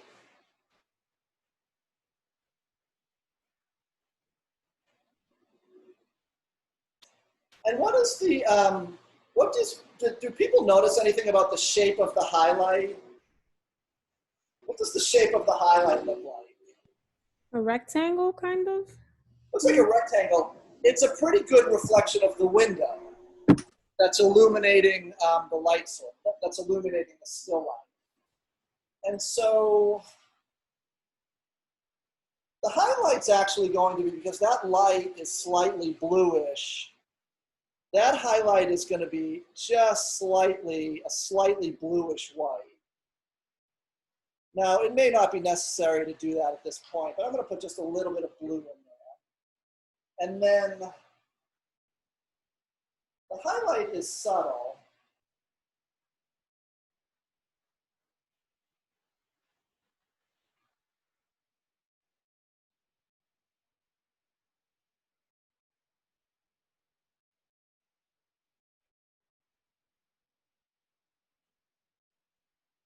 I can start to indicate that.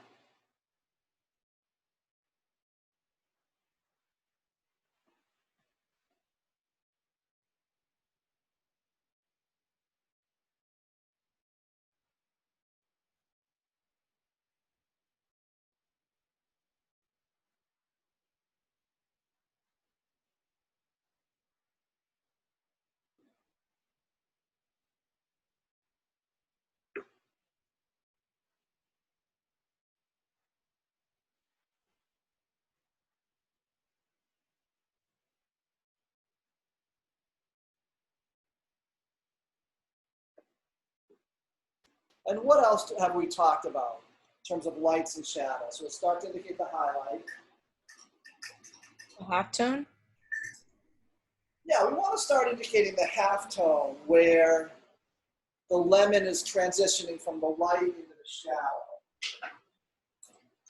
Let me see if it'll work to hook up my Mophie. My Mophie's not been working lately, but let me just see.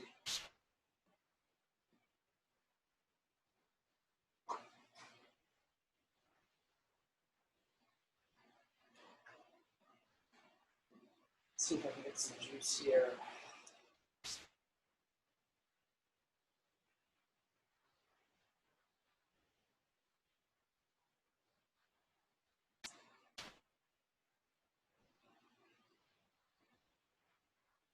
It's charging for now. Okay, so halftone, right. So I want to now start indicating the halftone that's going to transition the lemon from the shadow into the light. And you can't see it too well on your screen, but right here, there's a very definite halftone. And that color is definitely cooler than either the warmth of the reflected light or the local color of the lemon. So I'm going to take a bit of my shadow to get the halftone, and I'm going to mix it with my local color for the lemon, and then I'm going to cool that down a little bit with some blue. It's a little too blue.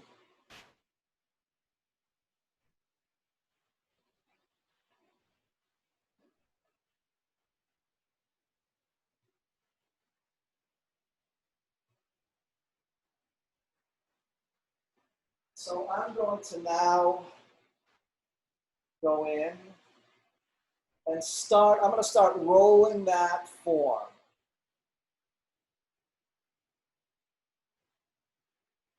I'm going to start turning that form so it's not just a patch. So it doesn't just read as a patch of dark and a patch of light. And again, I'm going to look at exactly how the halftone rolls the form depending on the specifics of that part of the form.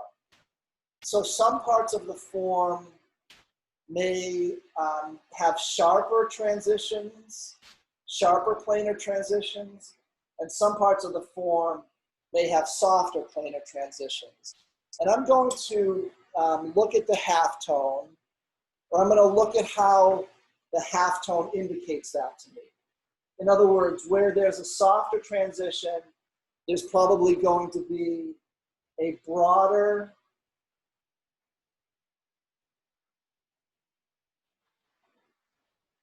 area of halftone and a softer transition between the shadow and the light. So at the bottom of the lemon, where there's a bit of a softer transition, there's a bit more halftone.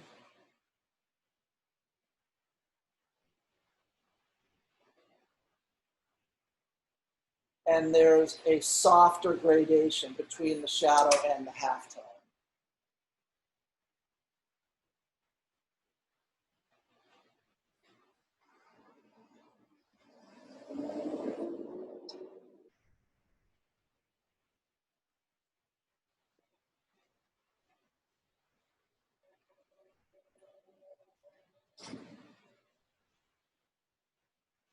And I'm going to keep looking at I'm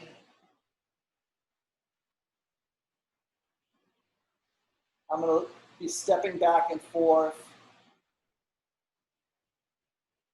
looking from my setup to the object I'm painting, and trying to capture the particular, not only the value and the color, but also the particular characteristic of how the form is turning from shadow into light. Again, it's hardness, it's softness, it's gradual transition, and so on.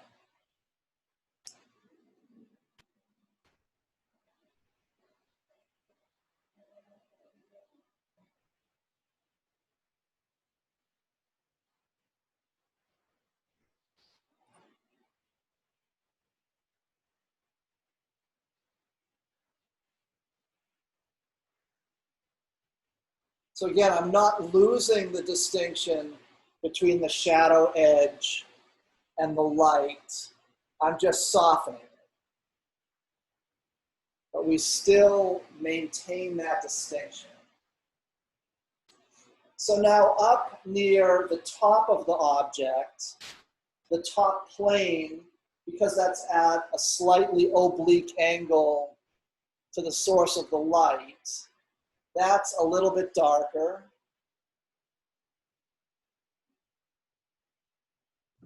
Guys, I looked up the value scale. I didn't find one that I printed one, but it doesn't look that great. They're selling it on Amazon and you can get it by tomorrow. It's like $10. It comes with a color wheel too. Thanks, Diane. You're welcome. So and I'm using the halftone to just start to roll the shadow into the light.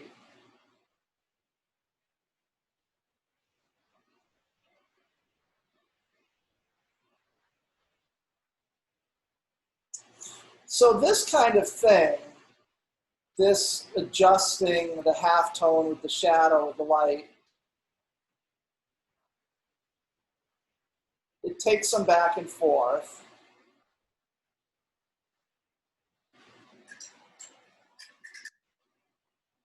And there are some artists, and you may eventually find yourself that you're more this kind of artist, who do this kind of thing with sort of large sort of strokes or chips of paint. You know, that's a way of, and I'll show some images of artists who do that kind of thing. That's a way of painting. I don't paint that way.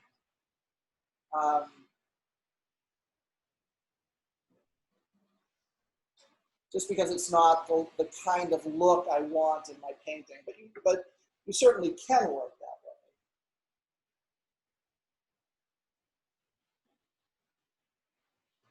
So I'm going to do the same transition here.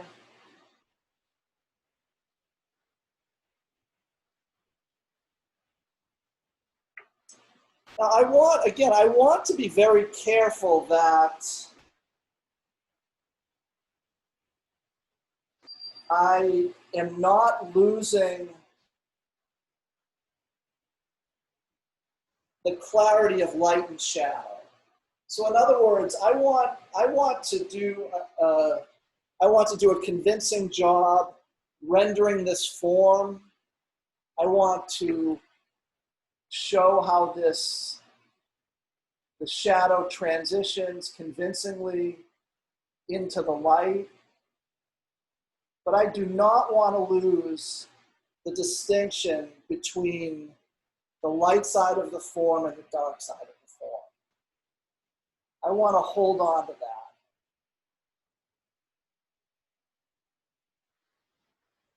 that. And I'm going to hold on to that, I guess I would like to say, at all costs.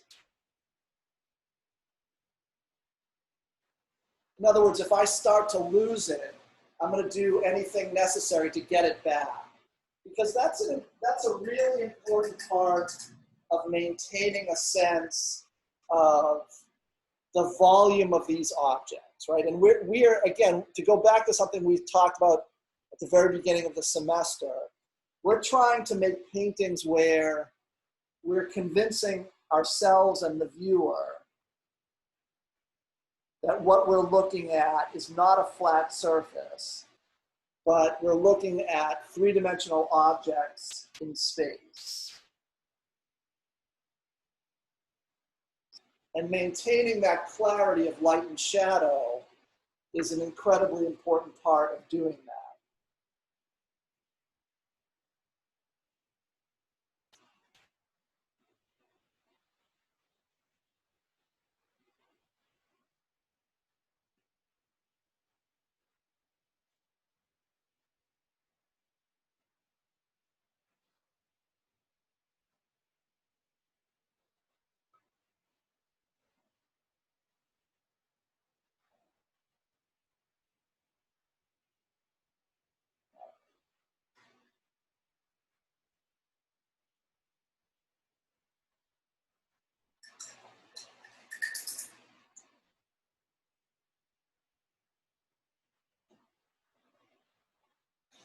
Okay, so now to start taking this a step further, I can see very subtly, and I'm not sure people can see it in your painting, but there's a plane on the lemon that is pretty much facing me from where I'm standing. The shadow plane turns backwards in space like this. The planes on the lemon from the highlight and to the left turn back this way. There's a front plane on the lemon that is just slightly darker and cooler than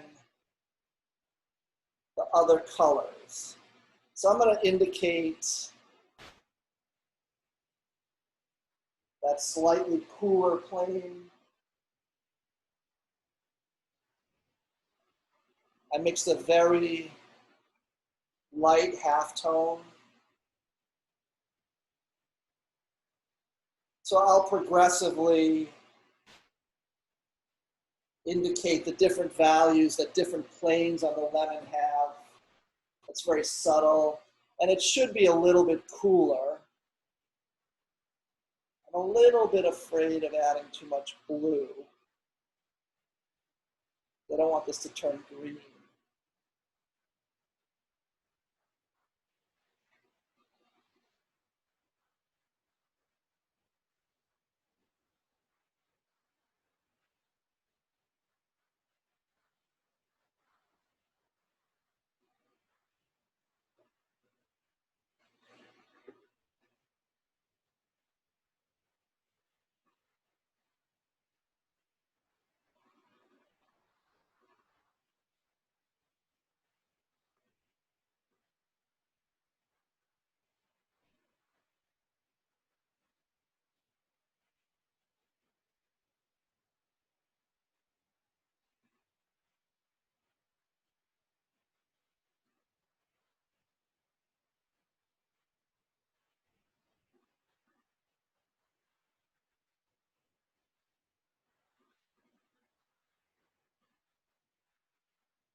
So I'm going to do a little bit of work on the highlight.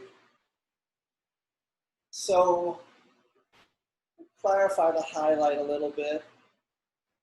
I'm going to do that just by looking carefully at where. So because of the texture of the lemon, the highlight is stronger in some areas than others. So I'm going to use a small brush and just start to indicate some of the details on the highlight. But I see that in your, on my screen, it's not really showing up very clearly.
So I'm now just going in and refining shapes of light and shapes of shadow.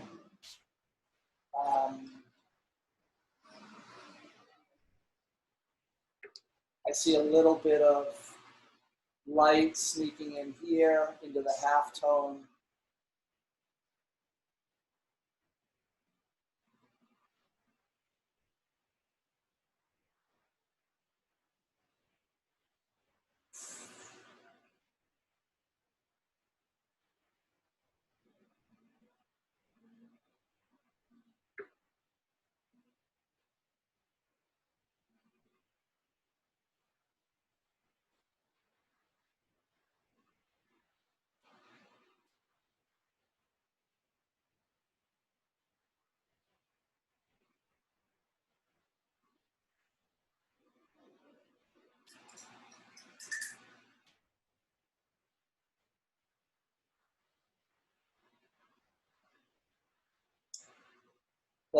the navel of the lemon or whatever that thing is called. It's called a navel. Has a little highlight.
Okay, so I would keep working on this, but these are the basic.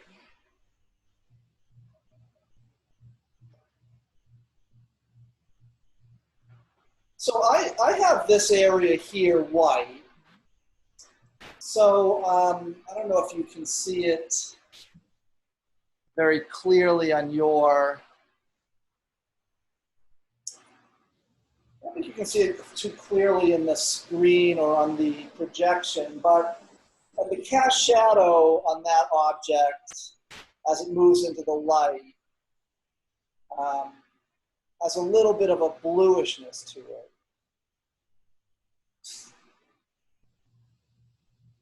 So the halftone on that cast shadow, in other words, becomes a little bit blue.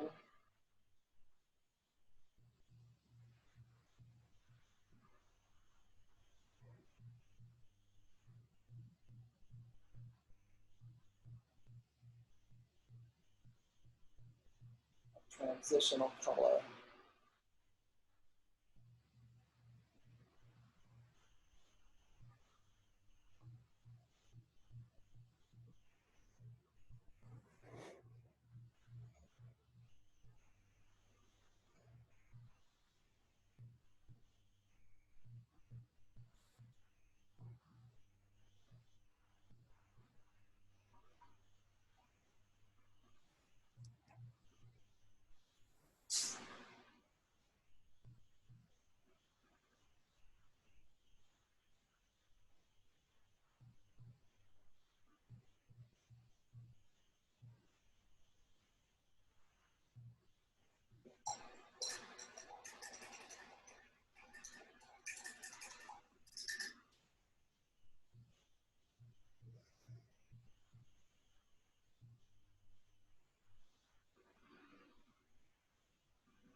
So let me just add a little bit to the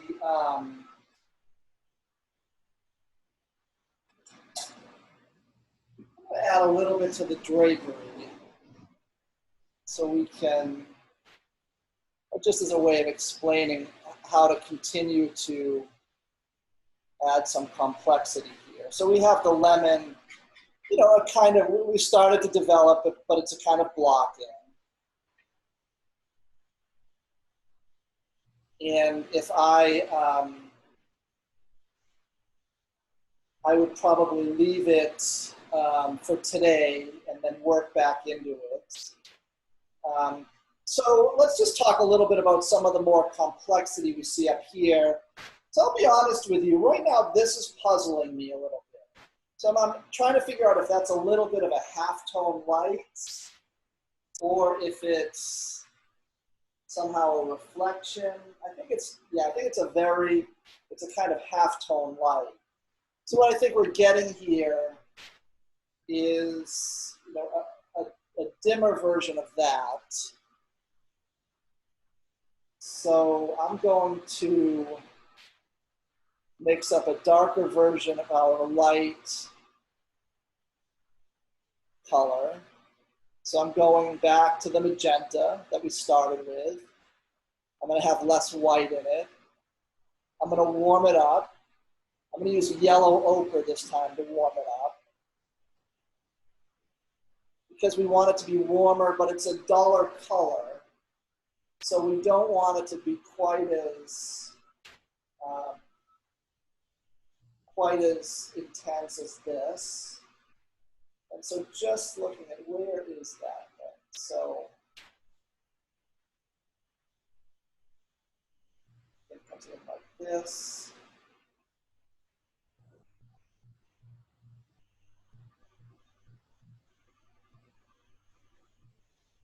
It's just a bit of light getting in there. From my point of view, which is a little bit different from what you see on the screen,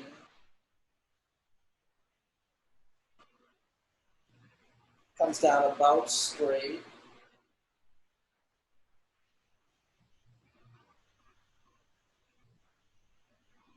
So what we have here is a little plane of half tone. It's a plane that's slightly facing the light. So turned towards the light source, so getting a little bit of half tone.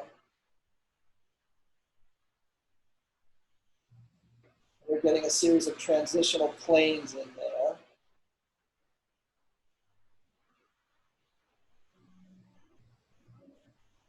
I can use that color for some of my half tone up here, where this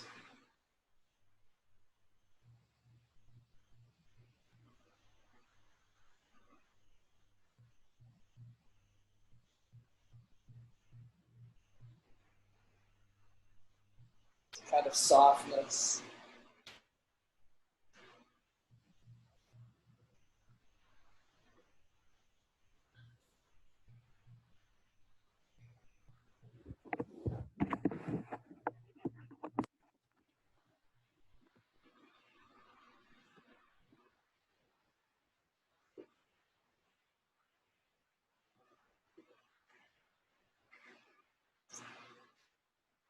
And that half tone is the drapery that's wrapping around, sort of wrapping around this way. So I'm going to indicate that with the strokes of the paint I put in.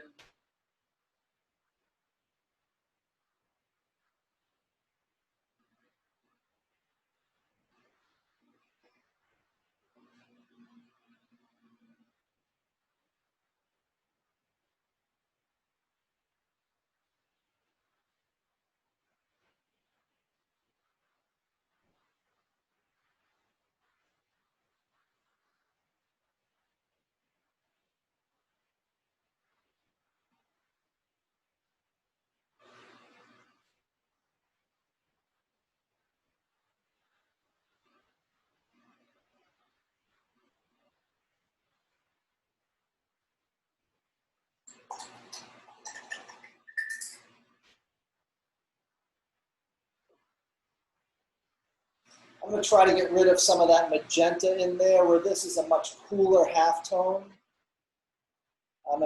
I'll try to do a little bit more justice to that shape. So I'm going to take my drapery light color and I'm going to put a little bit of the shadow into it. And then I'm going to, well, let's see what that does. Let's see if that makes it cool enough. So I think it's cool enough. The question is, will it overwhelm?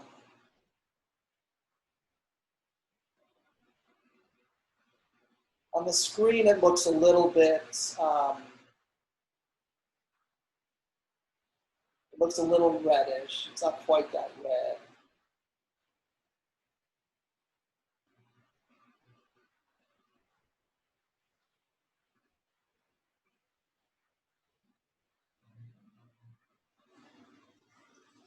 So I'm now just trying to indicate the softness of that edge there.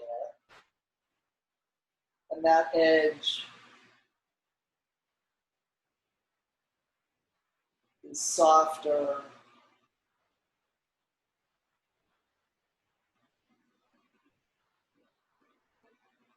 The edge of the drapery here is softer than it is right around here. Here it's a harder, this is a harder edge because it's a more planar, it's a more square plane change, where this is a rounder plane change.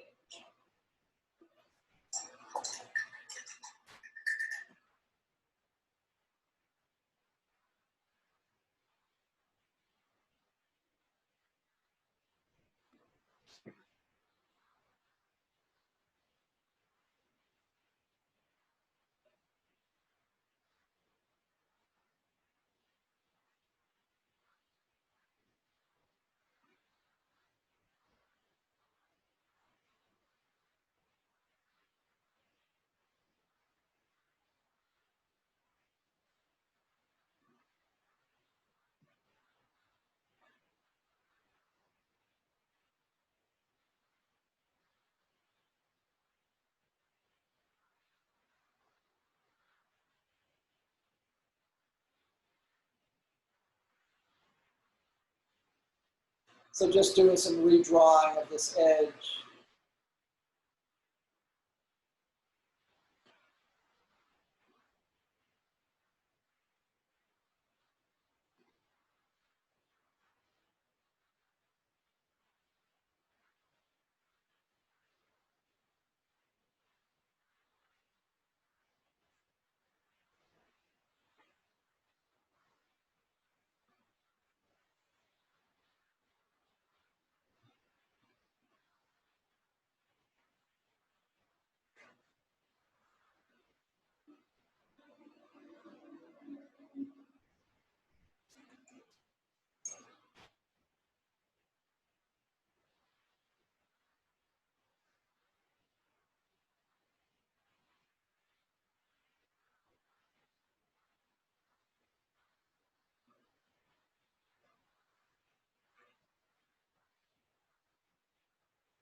Okay, so that's about where I would leave it for today.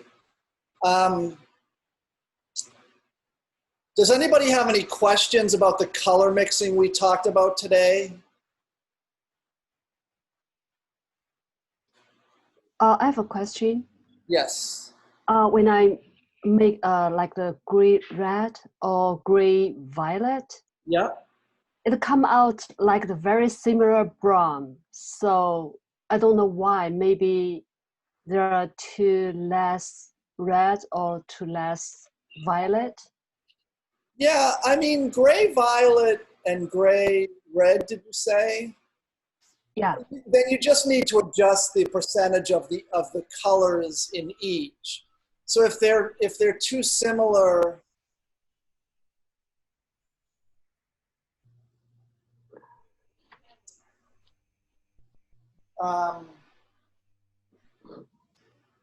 Yeah, I feel like I had that problem with my color stars too. then you probably need less. I would say probably need a little bit less red in your gray violet. So a little bit more blue and a little bit more yellow. Does that make sense? Okay. Because it's very easy to just turn up with brown. I mean, every gray color. It is very easy to go brown. That's true. And That was my trouble. I mean, that's a challenge. You know, I just find that to be a challenge of actually mixing with pigment. That, you know, the idea that when you mix color opposites, you get gray. Again, that's something that's true in theory, but it's difficult to do in practice. You have to keep adjusting the percentages of each color to get it. You can get it, but it's just difficult to get there. And also remember that it's useful to know what happens when you mix, let's say, primary violet or let's say you mix a violet with primary blue and primary red. It's very useful to know what happens when you mix yellow with it, what kind of gray you get. But sometimes you're going to need a gray where you have no choice but to use black. Or you may, you know, or you may need to use a mixture of other colors to get something that's like black. So I don't think you should think about mixing color opposites as the only way to get gray. But I think you should know what kind of colors you can get when you mix opposites. It's true. It very often seems to be a kind of brown because there probably in that case there's too much red and a little bit too much yellow in it. But you can continue to adjust those, and you know, you just develop that ability with experience. Okay. Okay. Okay. But you know, if you just can't get a certain gray that you're looking for by mixing violet and yellow, maybe try black with another color. Or maybe you can make a violet with black. So you mix black with red. That's going to give you a very dull violet. And then you put a little bit of yellow in that and a little bit of white probably. And that might get the gray you're looking for. So you want to think about like how you can experiment with those different colors. Does that make sense?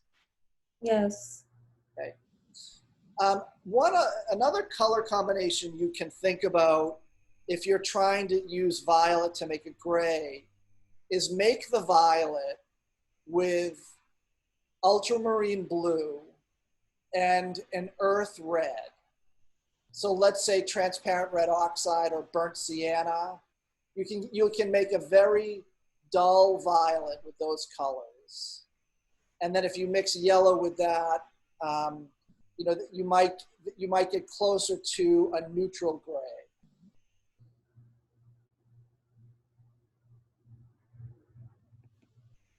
Professor, who it is to you? These will be, I'll let you have until We are going to start another assignment that we're going to be working on next week, but I'll give people actually until the last day of class to finish this. Okay, thank you. Okay. Just bear in mind, though, that you will also be expected to work on another assignment next week. Okay? Okay. So is this color palette still life for Monday? Well, no, you can turn it in on the last day of classes. No, I mean the one that we're starting, not The one that you're starting with a full spectrum of color, that will be due on the last day of class. okay. So there are 2 more assignments.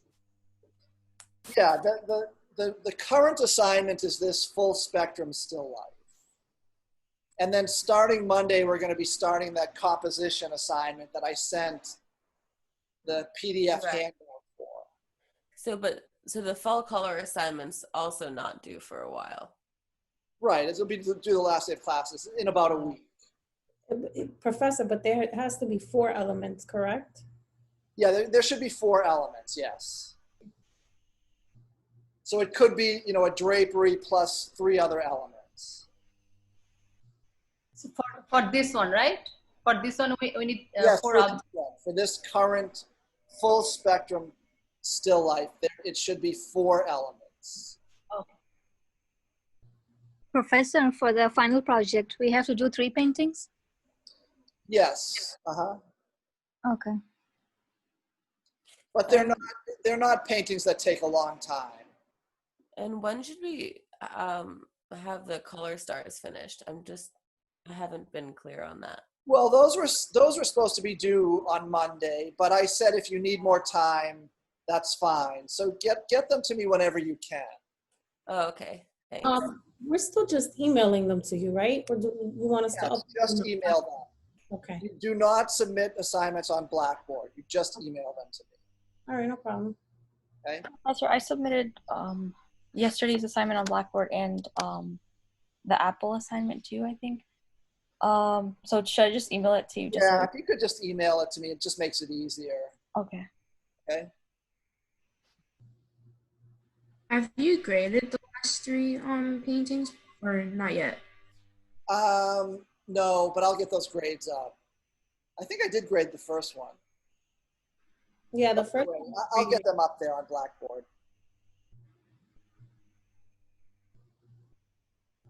Okay. So I have another question to make it clear. So this painting, which is the full spectrum, like the full color Yeah, spectrum that has the 4 elements, is due the last day of class. that's right. And then there's going to be 3 other paintings that are due at the last day of class as well. Yes. So there's none that's due this week. No. No, technically the color stars and the dead palette still life were due yesterday. But the full spectrum still life and the composition assignment, that will be due on the last day of class.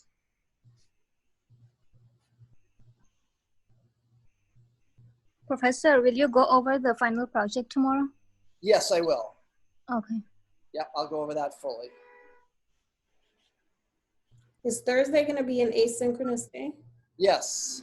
Okay. Thursday will be asynchronous. Yep. Okay, so we're meeting back again tomorrow morning. We're meeting again tomorrow morning. Yes. Sure. Okay. Okay. Okay, bye-bye, Professor. Okay, so I'll see you all tomorrow. Yeah. Professor, I thought the color stars will be due today. That's why I sent you in the morning. And then one color star, I saw that I didn't crop properly. Do you want me to send you again? Let me take a look at it. And then I'll get back to you today. Okay. Okay, no problem. Also, I put the link in the chat for the value scale if anybody wants it. Okay, thanks, Diana. All right, see you tomorrow. Okay, bye-bye, everybody. Have a good afternoon. Bye. Yeah. Bye.